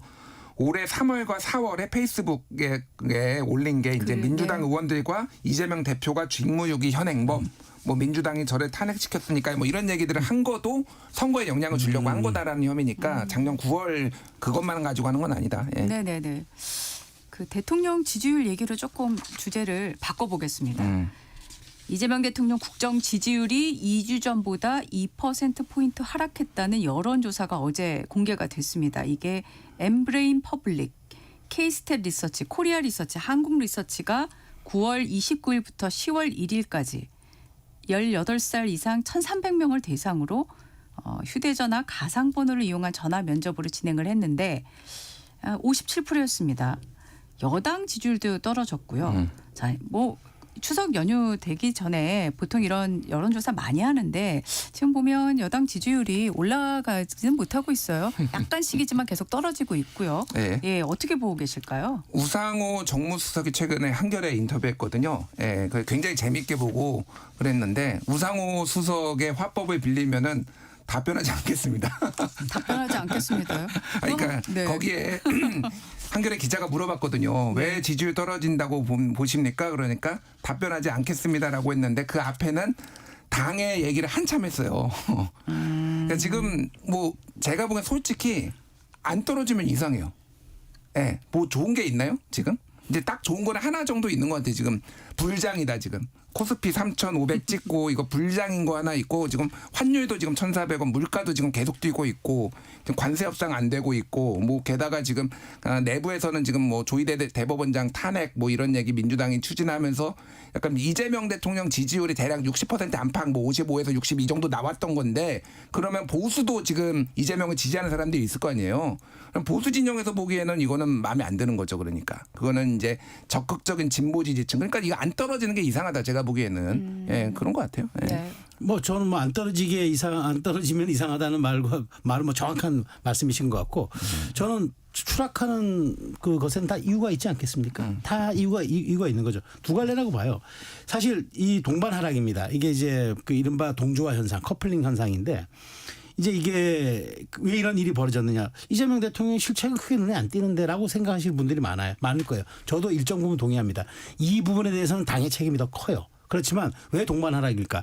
이재명 대통령이 이걸 해결해 줄 수 있는 유일한 사람인데 약간 이중적 태도를 보이고 있는 것 같거든요. 말로는 계속 실용협치 얘기하고 좀 양보하세요 하는 것 같지만 실질적으로 가장 결정적일 때 권력에도 서열이 있습니다. 이런 얘기들. 그다음에 뭐 말하자면 이제 본인이 또 무슨 얘기를 그 제도에 대해서 얘기를 하는데 그게 공교롭게 자기 얘기를 하면서 여당이 또 바꿔요. 그 법을 통해서. 그다음에 이런 재판들이 뭐 중지되거나 막 항소하거나 상고하거나 이런 부분들도 제도를 바꾸는 게 꼭 공교롭게도 이재명 대통령이 지시한 다음에 합니다. 여당이 맞장구 쳐줘요. 그러다 보니까 이게 진위가 무엇이지? 정말 이게 혹시 한 배를 탄 건 아닌가? 뭐 이게 서로 짜고 치는 약속대로는 아닌가? 이런 생각들을 하는 거예요. 그러다 보니까 물론 이제 관세 협상이라든가 이런 외적인 요인도 있겠지만 가장 중요한 내적인 요인은 결국 저는 국민들이 이재명 대통령이 뭔가 정치를 바꿔줄 것으로 생각했는데 오히려 지금 하는 행태를 보면은 뭐 검찰 개혁하고 윤석열 전 대통령의 의대중을 2,000명하고 뭐가 다르냐. 일단 방향 정해놓고 속도 내고 주변의 얘기는 듣지 않고 다른 소리들은 다 무시하고 결국 이렇게 가다 보면 그건 개혁이 아니라 개악이 될 경우가 많은데 이런 식으로 입틀막 하면서 가는 게 과연 맞는 것인가 이런 부분들이 끊임없이 문제가 제기되면서 축적이 되는 거예요. 그러다 보니까 지금 계속 이게 지금 일회성이라면 저도 좀 분석하기가 어려운데 이미 3주에 들어섰다 하면 이건 추세로 봐야 되기 때문에 우하향하고 있다는 건 굉장히 나쁜 시그널이에요. 왜냐? 5년 단임제 대통령 하에서 대통령은 딱 지지율만큼 일을 합니다. 지지율만큼 국정동력을 갖습니다. 근데 이게 계속 3주째 빠진다? 그러니까 최근에 어느 언론에 의하면은 이런 보도가 나왔잖아요. 웃음기 싹 빠진 국무회의. 그 얘기가 저는 단적으로 보여주는 사례라고 생각합니다. 네. 지금 당내에서도 민주당에서는 이제 김영진 의원이 대표적이에요. 당 지도부와 조희대 청문회를 진행했던 법사위원장 등이 고민을 해볼 필요가 있다. 당 지지율 하락과 관련해서 결국 이제 강성 지지층을 의식한 어떤 지도부나 의원들의 행보에 대해서 지적을 한 걸로 보여지는데 근데 이제 이게 보도에 따르면 김영진 의원 외에는 또 추가로 그런 목소리를 내는 분들은 또 별로 보이지는 않는 것 같아요. 이건 어떻게 보고 계십니까? 그러니까 제가 이제 안 떨어지는 게 이상하다고 했잖아요. 이런 얘기가 안 나오는 게 이상한 거예요. 그러니까 지금 그 용산 대통령실 분위기는 민주당 지도부에 대한 부글부글 지난번에도 제가 말씀드렸잖아요. 네.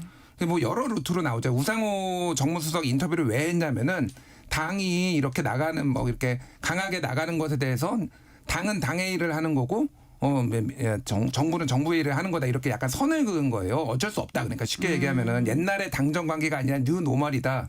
근데 지지율이 왜 떨어지는가 하니까 말하지 않겠다. 그러니까 그 이미 거기에 다 들어가 있는 거예요. 그러니까 당이 무리하게 뭔가를 이런 거를 추진을 하면서 압박을 뭐 사법부도 압박하고 막 이런 거 하면서 떨어졌다라는 인식이 용산 대통령실에 있고 김영진 의원은 친명이니까 그거를 이제 뭐 얘기를 어느 정도 그거 받아서 한 거고 뭐 저 같은 사람이 이제 뭐 쉽게 얘기하지만은 나머지 의원들은 말하기가 부담스러운 거죠. 어쨌든 당 대표가 이렇게 하는 거를 반기를 드는 거. 그리고 뭐 소위 말하는 개혁의 딸, 뭐 개딸, 뭐 지지자들, 강성 지지층이 이런 얘기 하면은 김영진 정도 되니까 이거 그냥 받는 거지. 나머지가 와서 뭐 이런 얘기 하면은 받아낼 수 있겠습니까? 그러니까 이게 눈치 보고 있는 상황 뭐 이런 것 같아요. 그러니까 계속 시그널은 계속 주고 있어요. 계속 주고 있고 저 같은 사람한테도 당이 너무하는 거 아니에요? 뭐 이런 얘기들을 용산 대통령실 관계자가 할 정도면은 문제가 있다라는 거는 계속 알리고 싶어해요 지금. 예. 알리고 싶어하는 분위기라는 얘기를 지금 하셨는데, 근데 이게 지금 이제 추석 연휴 열흘 동안 그다음에 이제 지나고 나면 바로 국정감사로 이어지는데, 요게 요 상태 정도에서 그냥 다시 사그라질 건지 아니면 다시 뭔가 불씨가 되살아날 건지 어떻게 보세요? 저는 어쨌든 좀 약간 속도 조절을 할 걸로 봐요. 왜냐하면 일단 추석이라는 휴지기가 좀 있고 연휴라는 게 있고, 근데 그 조금은 사그라들겠지만 이게 과연 그 정말 계속 그럼 아까 국정의 그 패턴이 바뀔 것인가, 저는 그렇게는 안 봐요. 왜냐하면 지금 불안하니까 우상호 수석, 그러니까 대통령실에서는 우상호 수석으로 대변되는 사람이 확실하게 얘기하고 있는 거고, 당에서는 김영진 의원, 그다음에 당 밖에서는 뭐 유인태 전 이제 의원 이런 분들이 좀 정확하게 얘기를 하고 있어요. 근데 이걸 받아들이냐는 별개의 문제예요. 그러니까 지금 당위를 말씀하신 거고 이걸 받아들이냐는 또 별개의 문제라고 저는 보는 이유가 뭐냐면, 이미 추미애 정청래 이 두 분은 정치적 효능감을 느꼈거든요. 그리고 이재명 대통령도 이렇게 해서 대통령 됐는데 왜 우리는 못하라는 거야? 우리 보고 하지 말라는 거지? 이 말이 내면 속에 있어요. 있기 때문에 제어를 좀 해달라고 요청은 하겠지만 제어가 될지는 불분명하다. 다만 이게 속도 조절을 좀 들어갈 건 맞습니다. 왜냐하면 열흘 동안 아마 이제 이 추석 연휴 끝나잖아요. 밥상머리 민심이 어떻게 되든 간에 뭐 그 사이 이준숙도 나오겠고 여러 가지 사법개혁도 나오겠고 아까 말씀드린 뭐 이 경제 상황도 나오겠지만, 이제 갔다 오면은 이제 여기에 대해서 이제 또 여론조사가 또 시행됩니다. 열흘 후에 시행되는 여론조사, 제가 보기에 계속적인 우하향 내지는 보합세일 겁니다. 아마 상향으로 가지는 않을 거예요. 그러면 그거는 여권에게는 굉장히 좀 앞으로 계속 부담이 돼. 제가 아까 말씀드린 대로 대통령이 어쨌든 지금 10월 달이면은 이제 취임 4개월이 넘어가는 거예요. 우리가 통상 이제 취임 6개월이 골든타임이라고 얘기하잖아요. 개혁의 적기 얘기하는데, 지금 개혁의 적기라기 뭐 개혁의 적기라고 이제 밀어붙이는 건 있는데, 대통령 입장에서는 지지율 관리가 이렇게 돼가지고는 내년 올해 그 정기국회 끝나고 나면 내년 초에 국정 종료 이렇게 가져갈 수 없어요. 갑자기 그 패턴을 바꾸기 전에는. 그러면 관리를 해야 되는데, 그렇다면 이 부분이 저는 아까 말씀드린 대로 당 내에서 좀 더 여기에 대한 얘기들이 나올 것이다. 그러면 그게 어느 정도의 당의 영향력을 가지면서 정청래 추미애 속도전을 좀 제어시킬 건지, 그거는 조금 지켜봐야 될 부분이라고 봅니다. 네, 열흘이라는 휴지기가 있어가지고 여러 가지가 국면이 또 바뀔 수도 있고 그대로 갈 수도 있고 뭐 가능성은 열려 있는데, 최근에 이제 불거졌던 게 이제 이른바 특검 파견 검사들의 집단 항명, 아니다, 이다, 뭐 이런 얘기가 또 엇갈리고는 있는데요. 그런데 어제 또 내란 특검 재판에서 또 그 파견 검사 7분만 상복 차림이라고 그걸 또 이제 보시더라고요. 검은 정장, 검은색 타이. 계속 이렇게 검사들이 뭐 보기에 따라서는 항명이라고 할 수 있는 그런 그 행보를 할 건지, 이것도 궁금하고, 여기에 대해서 그럼 민주당에서는 어떻게 대응할 건지 이런 부분이 좀 궁금한데 어떻게 생각하세요? 고민들이 죄송합니다. 민주당 얘기 들어보면 고민들이 좀 있는 것 같아요. 그러니까 일종의 뭐 이제 항명으로 바라보는 분들도 있고, 근데 이제 그 먼저 김건희 특검에서 먼저 이제 이게 40명의 원대 복귀 요청. 근데 이제 원대 복귀 요청한 거를 그러면 항명으로 볼 수 있느냐? 일을 안 한 것도 아니고.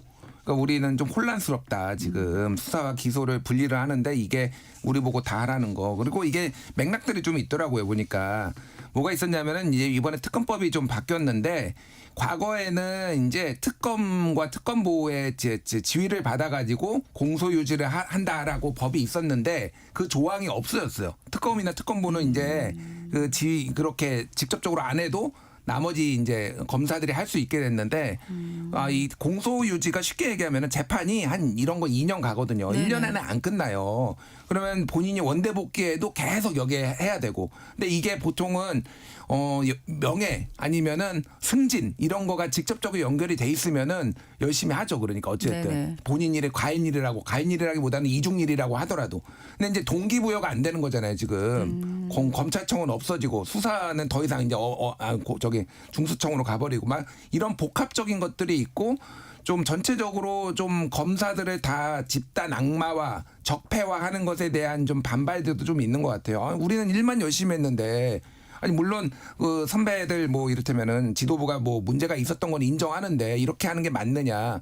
그래서 이게 공소유지 문제가 진짜 좀 걱정을 하고 있어요. 민주당에서는. 아, 공소유지 문제로. 왜 그러냐면 김건희 특검에서 지금 수사 엄청 많이 벌려놓고 계속 나오잖아요. 네. 근데 이거 잘못하면은 다 무죄날 수도 있습니다. 공소유지 제대로 안 되면은 사실은. 그러니까 이게 그래서 너무 막 이렇게 쥐잡듯이 지금 하려고 하는 것 같지는 않아요. 민주당도. 아, 민주당에서도 그러니까. 공소유지 해야 되니까. 그럼요. 현실적인 게 굉장히 크죠, 그 부분이. 예, 그럼요. 네. 예, 그러니까 여러 가지 좀 고민들이 있다. 그래서 이거를 더 확전으로 가려고 하는 분위기는 아니다. 민주당이. 민주당에서 확전 분위기는 아니란 말씀이시군요. 저도 비슷하게 느끼는데 네네. 그러면 채찍과 당근을 병행해야 되는데 네네. 채찍만 있고 당근이 없어요. 뭐 파견 검사들 뭘 당근 줄 거예요. 이 사람들 이제 복귀하면은 명칭이 수사관이 될지도 모르고 추미애 위원장 말에 따르면 공소관이 될지도 몰라요. 검사라는 건 사라지니까 물론 이제 거치가 굉장히 불안정해진 그렇죠. 1년 상황이죠. 유예 기한이 있다 하더라도 네. 사실상 모법은 이제 그 정해진 거잖아요. 근데 시간만 남은 거고. 근데 이제 이렇게 직업적 불안정한 상황. 그다음에 또 하나 사실 어찌 보면은 이분들이 나온 분들이 어찌 보면 이제 검찰에서 좀 에이스라는 사람들이 좀 파견 나왔을 거 아니겠습니까? 근데 지금 말씀드린 대로 이제 희망이 별로 없고 유인책이 없어요. 그러다 보면 지금 사실상 자기 동료들은 이제 그 어찌 보면 지금 천덕꾸러기 취급받고 있는 거고. 자, 이러면은 본인들이 갖고 있는 상황. 그다음에 원칙적인 것도 또 명분도 있는 게 뭐냐면 검찰이 그런 아주 적폐적인 부분에 대해서 직접 수사 못하게 하고 별건 수사 못하게 하고 뭐 중간에 수사 브리핑 못하게 하고 다 하지만 특검은 다 누리고 있잖아요. 그리고 모든 걸 너희들은 다 해줘라. 그리고 우리가 인원도 늘려줄게. 기간도 늘려줄게. 어쨌든 다 잡아넣어. 라는 게 지금 여권의 시그널이라고 지금 생각이 된다면은 검사들 입장에서는 너무 이중적 아니냐. 왜 우리 부릴 때는 이렇게까지 잘 드는 칼을 주면서 다 별이라고 하고 왜 우리 조직에 대해서는 이렇게 적폐 취급하고 정말 천덕꾸러기 취급하냐. 이런 얘기들이 나오죠. 그러다 보니까 제가 보기에 그 가장 무난하게 항의를 표시할 수 있는 게 이제 이른바 조문 드레스 코드로 나간 것이다라고 보고 어쨌든 여권의 고민은 그럴 거예요.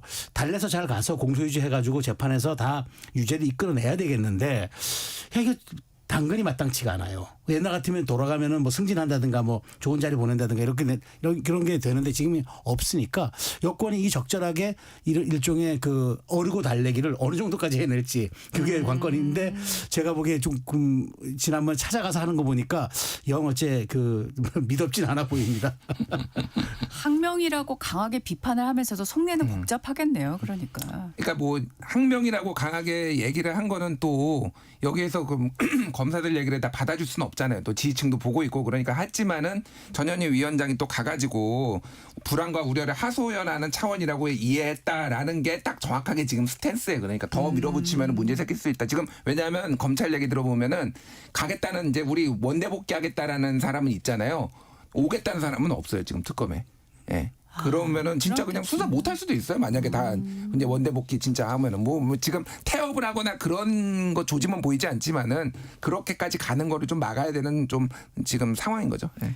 특검에 파견된 검사건 얘기로만 했는데 짧게. 근데 이제 검찰 내부에서 직접 또 강하게 발언을 하는 내용들이 나오는데 이게 집단 반발로 이어질 가능성 짧게 어떻게 보실까요? 집단 반발로 이어질 가능성은 없어요. 왜냐하면 이제 힘이 빠졌기 때문에 다만 개인 의견들은 지속적으로 아마 뭐 페북이라든가 온라인 상을 통해서 할 거예요. 예, 불씨가 계속 남아 있다. 이거는 아직. 불씨가 남아 있다. 네네, 알겠습니다.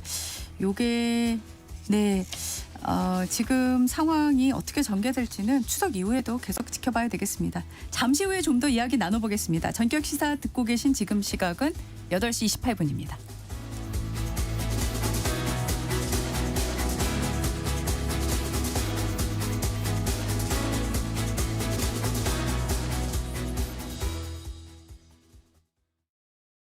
잠시 후 8시 반부터 일부 지역국에서는 해당 지역 방송을 보내드립니다.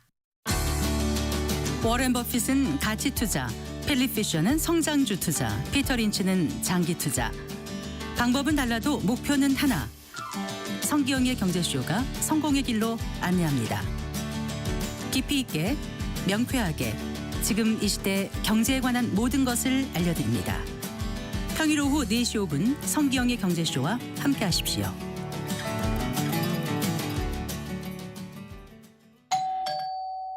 편지 왔습니다. 퇴근길 지친 당신에게 힘이 되는 뉴스를 전해드립니다. 매일 저녁 5시 5분 당신과 함께 읽는 세상 이야기 KBS 1라디오 뉴스레터 K. 지금 시각은 8시 30분입니다. KBS.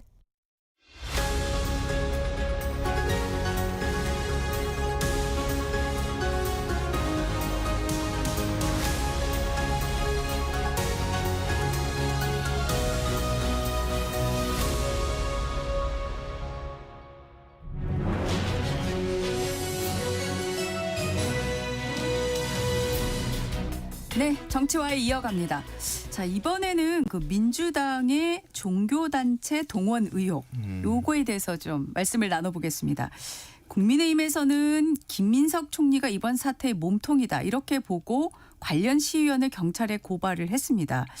앞서 그 주승래 사무총장은 그런 건 아니다라고 이제 얘기를 했는데 이 의혹의 신빙성은 일단 어느 정도로 보고 계실까요? 저는 이게 어쨌든 지금 꼬리 자르기라고 국민의힘이 얘기하는데 실체는 분명히 있어요. 근데 이게 정확한 거는 팩트는 아마 하나일 겁니다. 종교단체인지 아니면 사교연맹 부회장의 관할하에 있는 3,000명의 그 영향력 있는 3,000명인지 이 두 가지만 사실은 아직은 규명이 안 된 거지 나머지는 팩트에 가깝다고 봐요. 왜냐하면 가장 핵심적인 당비 대납에 대한 얘기가 있었고 그다음에 지방선거를 앞두고 분명하게 이 영향력을 끼치겠다는 의도를 충분히 얘기했어요. 그래서 권리당원 얘기와 함께 그렇게 했을 때는 어떻게 해야 된다고 김민석으로 가야 된다는 얘기까지 나왔기 때문에 제가 보기에 정당법 위반 소지는 충분하게 있고 그다음에 여기에서 이제 이게 갖고 있는 여기 또 많아요. 이게 제가 변호사들 들어보니까 이게 만약 사실로 확인된다면 한 서너 가지 법조항이 된다고 보는데 어쨌든 가장 중요한 거는 의도된 그 이 과정과 세력을 통해서 경선에 영향을 끼치려고 했다. 이건 분명한 사실관계가 있어 보이기 때문에 이게 실행되지 않았기 때문에 기수와 미수의 차이일 뿐이지 어쨌든 의도는 충분히 있었다. 다만 아직도 이게 저는 종교단체인지 그 사교연맹 부회장의 영향력에 있는 3,000명인지 이것만 규명이 안 된 건데 어쨌든 정청래 지금 대표 입장에서도 빠르게 지금 가는 이유가 어찌됐건 이것 끊어내지 않으면은 이것도 굉장히 지금 역공을 받을 수밖에 없고 국민의힘은 당원 명부 확인을 위해서 압수수색까지 하는 마당에 이런 이 문제를 너무 자체적으로 다룬다는 그런 인상을 주지 않게 해서 속도전을 내는 것 같은데 어쨌든 이 부분이 저는 굉장히 좀 앞으로 인화성이 있는 문제라고 봐요. 네. 그러니까 이거를 이제 쟁점들을 좀 나눠서 볼 필요가 있는데 예를 들면은 집단 당비를 대납해서 집단으로 당원들을 권리당원으로 가입시키려는 시도가 있었느냐 이거는 뭐 O. 그러면은 실제 입당했냐 지금까지 나온 내용으로 보면은 X. 그리고 김민석이 시켰냐 세모인데 저는 X에 가깝다고 봐요. 그러니까 이거는 뭐 수사를 통해서 밝혀지겠죠. 일단은 녹취가 너무 선명하잖아요. 본인이 당비 대납해주고 6개월 1,000원씩 6개월 638 1,800만 원 준비하고 뭐 이런 얘기까지 다 있으니까 이거는 맞고 이게 언제냐 8월 4일이에요.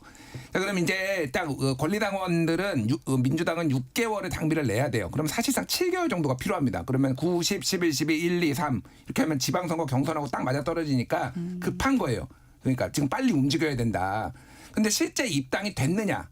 그러면 이거는 또 언론 보도로 여러 개가 나왔는데 이게 뭐 불교 쪽 지금 뭐 태고종이라는 뭐 얘기도 있는데 이거를 그쪽에서 문의하니까 지금 가뜩이나 지금 통일교 뭐 이런 걸로 지금 당비 대납 이런 걸로 난리 났는데 이건 안 된다라고 선을 그었다라는 거잖아요. 그러니까 이거는 실제 이루어지진 않았다. 미수범이다 지금. 그리고 민주당에서 나온 얘기는 뭐가 있냐면은 김경시 의원이 지금 영등포 구청장에 나가려고 하는데 영등포 구에다가 자기 지인 당원들을 다 그러니까 위장 전입 같이 주소를 해가지고 이거 옮겼다 이게 발견됐다라는 거예요. 그러니까 지금 이거를 징계하겠다라는 거고 이미 본인의 욕심으로 지금 영등포구청장에 나가려면 공천도 받아야 되고 근데 그게 김민석이라는 서울시장에 거론되던 거물 이쪽을 미리 잘 보이기 위해서 그러니까 내가 이 정도 준비했습니다. 뭐 이런 걸로 지금 하려는 거 아니냐 수사를 해봐야 되겠지만 게다가 김민석 총리는 지금 국민의힘이 물어봤잖아요. 이미자 의원이었나 아마 그랬던 것 같은데 출마하십니까? 안 나갑니다.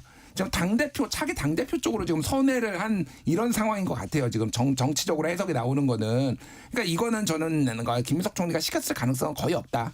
근데 뭐 수사해 보면 알겠죠. 네. 아니 뭐 저도 시켰을 가능성은 없다고 봐요. 그런데 그 사람의 과잉이었든 뭐든 간에 어쨌든 그 당시 당 소속의 그 시의원이었던 사람이 이런 일을 추진했다는 사실 자체는 이거는 굉장히 큰 이거는 그 공론장 질서를 위반하는 거고 민주주의를 훼손하는 거죠. 그러니까 이런 거에 대해서 내란 정당이라고 공격하면서 정말 뭐 그 당원 명부 압수수색까지 하는 이런 상황에서 그럼 이렇게 뭐 미수가 그러니까 기수가 되지 않고 미수가 됐다는 이 사안만으로 그냥 이거를 그냥 없이 볼 것이냐. 저는 사안은 본질은 똑같다고 보기 때문에 여기에 대해서 어쨌든 이제 고발이 이루어졌으니까 수사는 이루어질 텐데 저는 한번 그 강도와 그 한번 규모를 지켜볼 생각입니다. 그러니까 제가 뭐 업수이 여기고 그런 건 아니에요. 저도 이거 되게 문제가 있다라고 보는데 어쨌든 이제 정무적으로 이 상황이 어떻게 되는 건지 설명을 드린 거고 저는 이 김경 시의원은 진짜 간이 배 밖으로 나왔구나.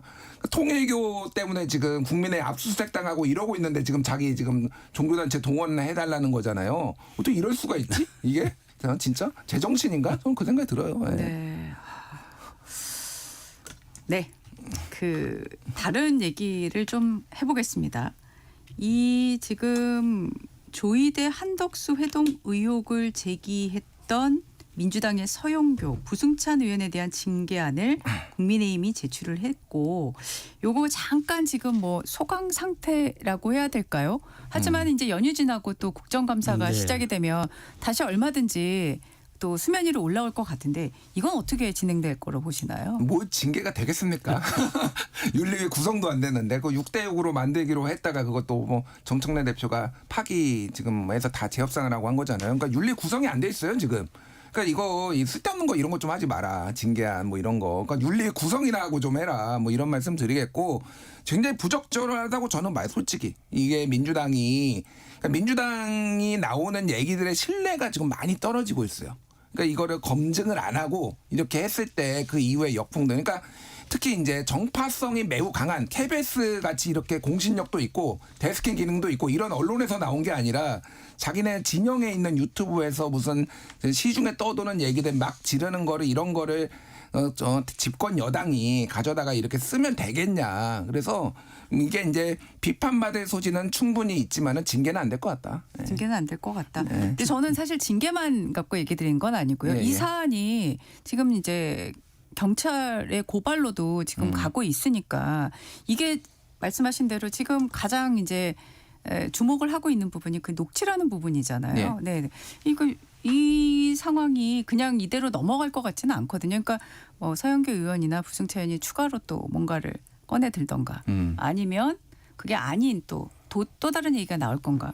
충분히 저는 가능성은 있을 것 같거든요. 이게 간단히 이게 그냥 없었던 일처럼 그냥 짧게 말씀드리면은 사실은 이거는 형사 고발 대상은 아니에요. 왜냐하면 국회에서 본회의나 뭐 이런 데서 얘기한 거기 때문에 아예 이거는 형사 고발 대상이 될 수는 없고 예전에 이제 청담동 술자리 같은 경우엔 그래서 그것도 민사로 걸어가지고 김의겸 전 의원한테 이제 7천만 원 받아낸 거거든요. 그 한동훈 전 대표가. 그러니까 이렇게 가야 되는 거. 이게 그래서 추가적으로 그러면 민주당이 이거를 입증할 수가 있는 것인가. 제가 뭐 민주당 쪽 얘기나 좀 들어보면은 없다는 거예요 지금.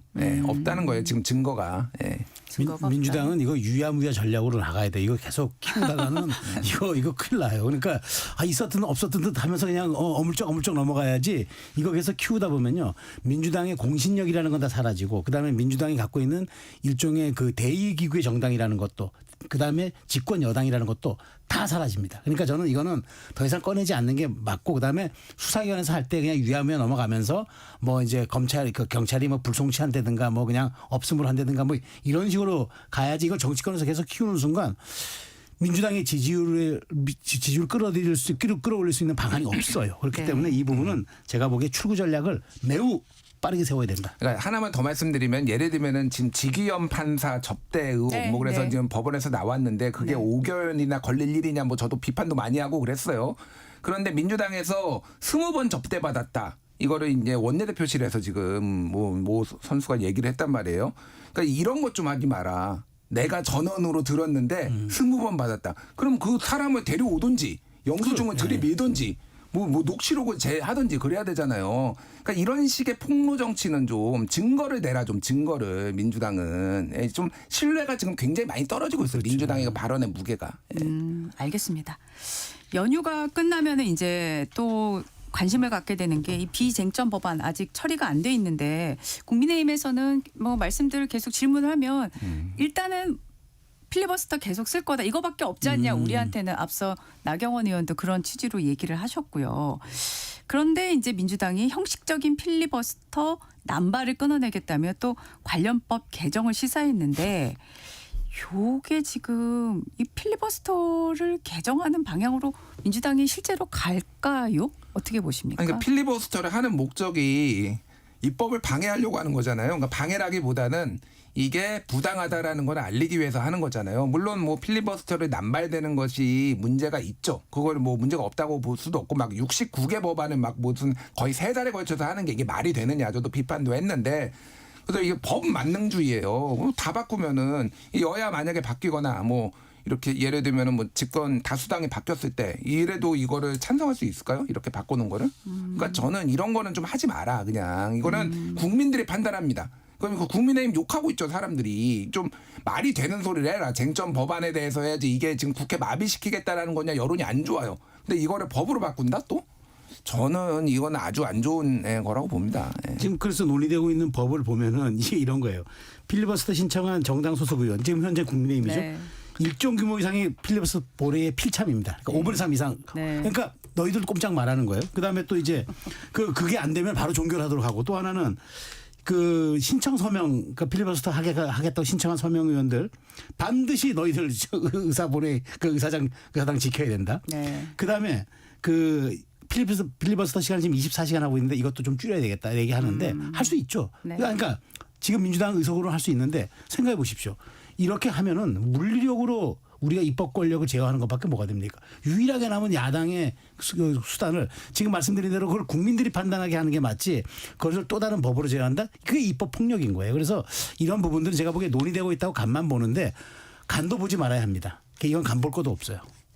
알겠습니다. 간도 보지 마라. 네. 지금 그 국정감사에 우리 지금 계속 이제 화제가 되는 인물이 결국 김현지 제1부속실장이 이제 총무비서관에서 실장이 제1부속실장이 되셨는데 이게 지금 이 와중에 일단 이 얘기부터 질문을 좀 드려볼게요. 민주당에서는 부속실장이 국정감사에 나온 예가 없다 하면서 불출석적으로 조금 단일 대우를 가져가는 분위기인데 국민의힘에서 뭐 당연히 압박을 하고 있고요. 그런 와중에 일단 질문이 이겁니다. 갑자기 이제 김 부속실장의 신상에 대한 얘기들이 이제 나오기 시작했어요. 그게 또 엇갈리기도 하고요.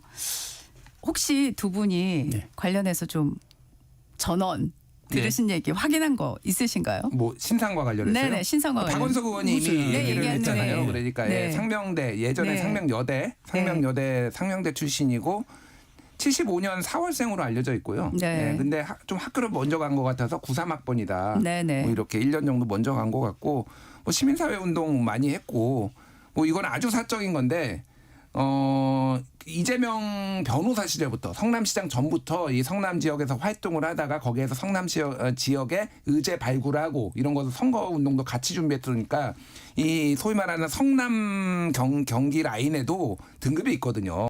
성골, 진골, 육두품이 있습니다. 거기에도 모두가 다 같은 계급이 아닌데 정진상, 김용 그리고 김남준, 김현지 이 네 사람은 성골이다. 근데 정진상, 김용은 지금 이제 사법 리스크 때문에 못 나오고, 그러니까 김현지가 지금 굉장히 실세인 거고 예전에 에피소드를 보면은 이재명 변호사 시절에 근데 담배를 폈는데 김현지, 이재명 둘이 맞담배를 피면서 일을 했다. 뭐 이런 얘기까지 이제 전해질 정도로 매우 격이 없는 이런 사이다. 뭐 이런 거예요. 뭐 그래서 무슨 이걸 비선 실세다. 비선은 안 보여야지 비선인데 다 보이는 비선이 어디 있습니까? 뭐 그런 건 V0다 이런 거는 너무 과도한 정치 공세고 근데 좀 투명하게 이제 밝힐 필요는 있겠다. 도대체 뭐 했던 사람인지. 네, 예. 시간상 마지막이 될 것 같은데. 짧게 네. 말씀드릴게요. 네. 굳이 민주당이 안 키워도 될 이슈를 너무 키워버렸다. 그냥 총무기상한테 출석시켰으면 아무 문제 없을 걸 부속실장으로서 출석시킨다니까 한 번도 출석한 사례가 없는 걸로 하니 설득이 되겠습니까? 알겠습니다. 네, 두 분 추석 연휴 잘 보내시고요. 네. 네, 김준일 시사평론가, 최수영 정치평론가와 함께했습니다. 고맙습니다. 감사합니다. 이어서 날씨 정보 전해드립니다. 전격 시사 한가위 연휴 날씨 정보입니다. 오늘 연휴가 시작되고 개천절이기도 한데 하늘이 흐리고 전국 대부분 가끔 비가 오겠습니다. 전남 해안과 제주에 특히 요란하고 강한 많은 비가 올 텐데요.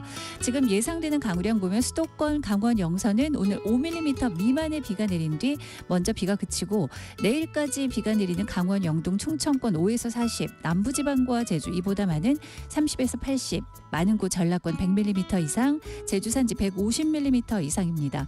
모레까지 대부분 해상의 물결도 높겠습니다. 모레 일요일도 전국이 흐리고 오전부터 밤사이 중부지방과 경북권에 5mm 미만의 비가 오겠고요. 추석 당일인 월요일과 화요일 사이에도 중부지방에 비가 내리겠습니다. 오늘 낮 최고 기온 서울 23도, 세종, 대전, 대구 21도, 광주, 부산 22도 등으로 대부분 선선하겠지만 서귀포는 29도까지 오르는 등 비가 와도 제주 권역은 덥겠습니다. 지금 서울 기온 21도입니다. 전격 시사 한가위 연휴 날씨 정보 최영우였습니다. 대한민국 중심 채널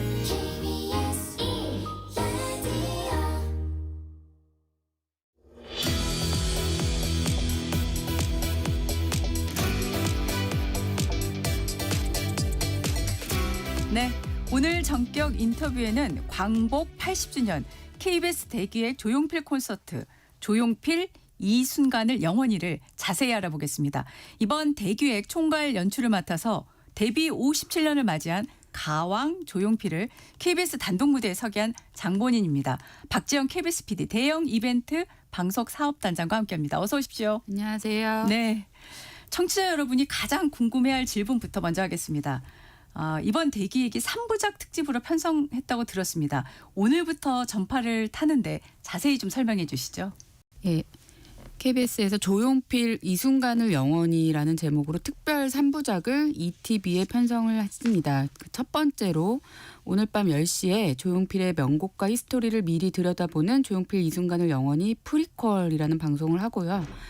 그 두 번째로 조용필 3부작의 핵심인 조용필 콘서트는 추석 당일인 6일 월요일 저녁 7시 20분에 장장 3시간 동안 안방극장에서 콘서트의 생생함을 담아낼 예정입니다.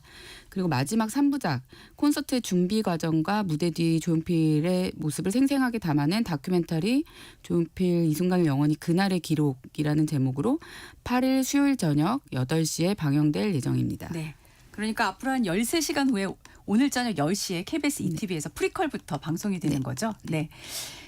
이런 대형 콘서트와 방송은 기획 단계도 굉장히 오래 걸린다 얘기를 들었어요. 섭외가 정말 어렵다 이렇게 들었거든요. 가왕 조용필을 언제 처음 연락을 했고 언제 하겠다는 확답을 받으신 걸까요? 그 KBS 자체에 그 음악 방송으로 출연을 28년 만에 하는 분이기 때문에 28년이요? 네, 97년 빅쇼 이후로 이제 음악으로 출연을 하신 건 28년이어서 저희는 사실은 접촉 자체가 굉장히 어려웠어요. 네. 제가 작년 12월에 대형 이벤트 단장이 되고 나서 영순위로 세웠던 목표가 조용필 섭외였지만 네. 이건 일종의 뭐 PD로서는 일종의 로망 같은 거지 실제 될 거라는 기대감이 없이 그냥 저는 제 자리에서 제 할 일을 한다라는 취지로 이제 어떤 일을 시작했는데 제 활동을 워낙 안 하시다 보니까 공식 매니지먼트도 아예 없고 네. 접촉 자체가 일종의 미션이었고 그래서 한 접촉을 수소문한 지 한 3개월 만에 조용필의 측근과 연결이 되고 네. 그 측근을 통해서 소식을 주고받으면서 계속 적극적인 섭외 공세를 하면서 그 후에 3개월 만에 처음으로 미팅을 하게 됐습니다. 3개월 후면 몇 월에 처음 미팅을 하신 거죠? 미팅은 6월. 6월에. 네. 근데 이제 처음부터 접촉을 시작한 거는 그러니까 서로 의사 교환을 하게 된 거는 3월. 3월. 네. 네. 이 미팅 성사됐을 때 기분은 어떠셨어요? 그냥 미팅만으로도 저는 사실 너무 감동적이었어요. 그냥 이분을 실제로 뵐 일이 있을 거라는 생각을 못했고, 이렇게 음악 프로그램 어떻게 보면 그냥 사적인 만남이 아니라 정말 공적으로 일을 할 수 있다라는 게 너무 심장 터질 듯이 두근거리듯이 뭐 그런 일이었고, 네. 또 만났을 때 그냥 그런 팬심으로 접근하기보다는 그래도 저희가 같이 공연을 했을 때 이런 제안을 하고 싶다에 대해서 준비를 많이 했는데, 이제 그분이 원했던 고척돔에서의 공연, 그다음에 저희가 갖고 있는 저희 자산인 KBS 교향악단과의 협연, 이런 식으로 조용필 씨도 음악적으로 도전할 수 있고 저희도 같이 풀어갈 어떤 미션을 제시해서 같이 이렇게 만들어가는 작업이었다고 작업했습니다. 이번 공연을 보니까 무대에 초대 가수가 없이 모든 노래를 조용필 씨가 혼자 다 소화를 하셨어요. 그래서 그 자체로 굉장히 화제가 됐는데, 리허설 단계에서부터 보신 가왕의 모습 어땠을까요? 리허설뿐만 아니라 사실 만나고 나서 회의 셋리스트 짜고 그 회의 연습하는 과정, 모든 과정을 지켜봤는데, 그 조용필 씨 노래가 길어요. 다 밴드 사운드이기 때문에 전주, 간주, 후주가 다 있고, 그다음에 한음 이렇게 힘을 주어서 되게 하이한 음악이 많은, 그러니까 고음이 많은 곡인데, 그 75세 나이에 그 게스트 없이 그거를 다 소화를 한다는 게 평소에 그 엄청난 자기 관리를 하시는 분인데, 그 자기 관리의 비결은 어떻게 하는 거냐라고 여쭤봤을 때, 그 밴드 위대한 탄생과 3일에 한 번씩 연습하는 거 말고도 개인 연습을 또 매일 하시더라고요. 그래서 연습을 매일 하는 게 이분의 비결이구나. 규칙적으로. 그 한마디로 노력하는 천재 스타일. 네, 노력하는 천재 스타일이다. 예. 이번 무대가 이제 가왕 조용필의 대규모 단독 무대인데다가 또 우리 시청자 또 팬들에게 무료로 표를 배포했는데, 지난달 9월 6일이죠. 이 콘서트가 고척돔에서 개최됐을 때 전석 매진이 됐고, 그날 비가 간간히 오는 날씨였어요. 그런데 정말 많은 인파가 몰렸다고요. 네. 그 티켓팅, 온라인 티켓팅 모두 2번 했을 때 3분 만에 매진이 됐고요. 뭐 당연히 이건 무료, KBS가 시청자들한테 서비스로 하는 무료 공연이니까 그렇기도 했지만, 그래도 그 18,000석을 그렇게 하는 건 굉장히 놀라운 스코어였고요. 근데 조용필 씨 공연 때 비가 자주 오기로, 원래 비를 몰고 다니기로 또 유명하신 분인데, 관객분들 나이가 좀 중장년층이 많은데 관객 편의나 안전 등에 대한 걱정이 제작진으로서 많았지만, 그날 그 관객들의 열기 때문인지 날씨도 금방 좋아지고 또 관객 의식들도 굉장히 수준이 높아서 어떤 혼란이나 사고 없이 큰 공연이 잘 이루어졌습니다. 네. 무대 장치 연출에도 세심하게 신경 쓰셨던 것 같은데 좀 소개해 주실까요?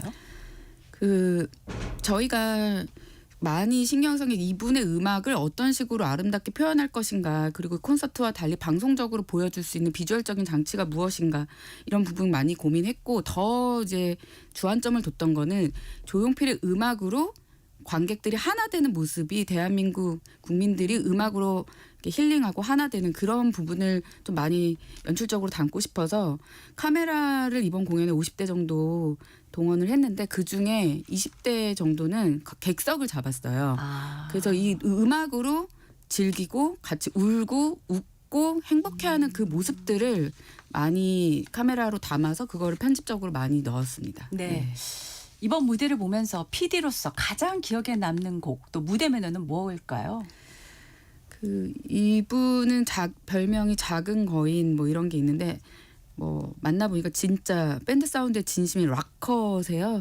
근데 이분의 공연을 방송적으로 가장 멋있게 했던 게, 저희가 조심스럽게 한 곡을 뽑아보자면 그 콰이어들과 같이 했던 태양의 눈이라는 곡인데, 네. 아마 비주얼적 쇼크로 시청자들에게 다가갈 텐 좀 기대 부탁드리고, 네. 그리고 또 KBS 교향악단과의 협연도 오케스트라로 풀어낸 어떤 클래식한 무대가 정말 평소에 보지 못했던 비주얼이 어서, 그리고 조용필 씨 본인도 소리가 너무 감동이다라고 굉장히 본인도 만족해하셨기 때문에 좀 네. 주목해서 봐주셨으면 좋겠습니다. 네네. 오늘 첫 방송 예고 영상만 봐도 추석은 조용필이다 이런 자신감이 묻어나오던데요. 살짝 공개해 주신다면요. 저희가 이 3번의 3부작을 준비했기 때문에 그거를 또 추석 연휴의 시작과 끝에 고루고루 배치를 했기 때문에 이번 추석은 조용필의 음악과 함께라고 생각하면 된다. 자신감 있게 말씀드릴 수 있고요. 그 이유는 그 고척동 공연이 너무 잘 담아졌기 때문에 아마 보는 분들도 만족할 거라고 생각하는데, 첫 번째 아까 말씀드렸던 프리퀄로 조용필의 일대기를 미리 예습을 하고 공연 당일에는 같이 따라 부르면서 즐기시고, 그다음에 그 감동의 여운을 그 다음 다큐멘터리에서 또 같이 그 여운을 즐기시는 그런 특별한 연휴가 되셨으면 좋겠습니다. 네. 이번 추석 연휴를 완전히 꽉 채울 것 같다는 그런 기대감이 엄청나게 올라오네요. 그 음악평론가 임진모 씨가 우리 조용필 가수가 폭탄주를 30분 만에 13잔 드신다 이런 말씀을 하셨어요.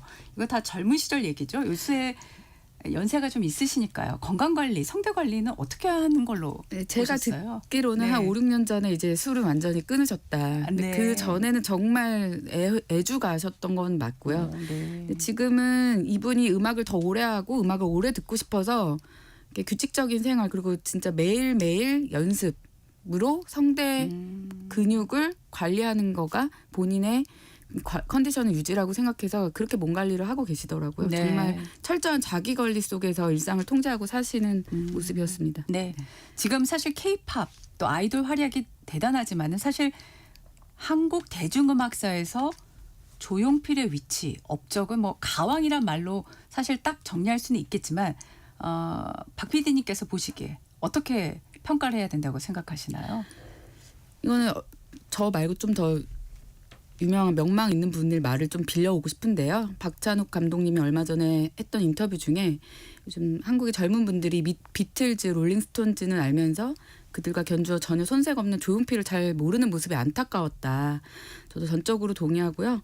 아무래도 우리나라의 발전 속도, 변화 속도가 빠르다 보니까 조금 이분을 뭐 트로트 가수로만 알고 있는 젊은 분들도 많은 것 같으신데 그 한마디로 대한민국에서 그 리빙 레전드, 전 세계 어떤 뮤지션과 겨루어서도 견주어도 뭐 더 자신감 있게 이런 국보급 아티스트가 우리한테 있다라는 거를 우리 스스로 좀 자부심을 가졌으면 좋겠다.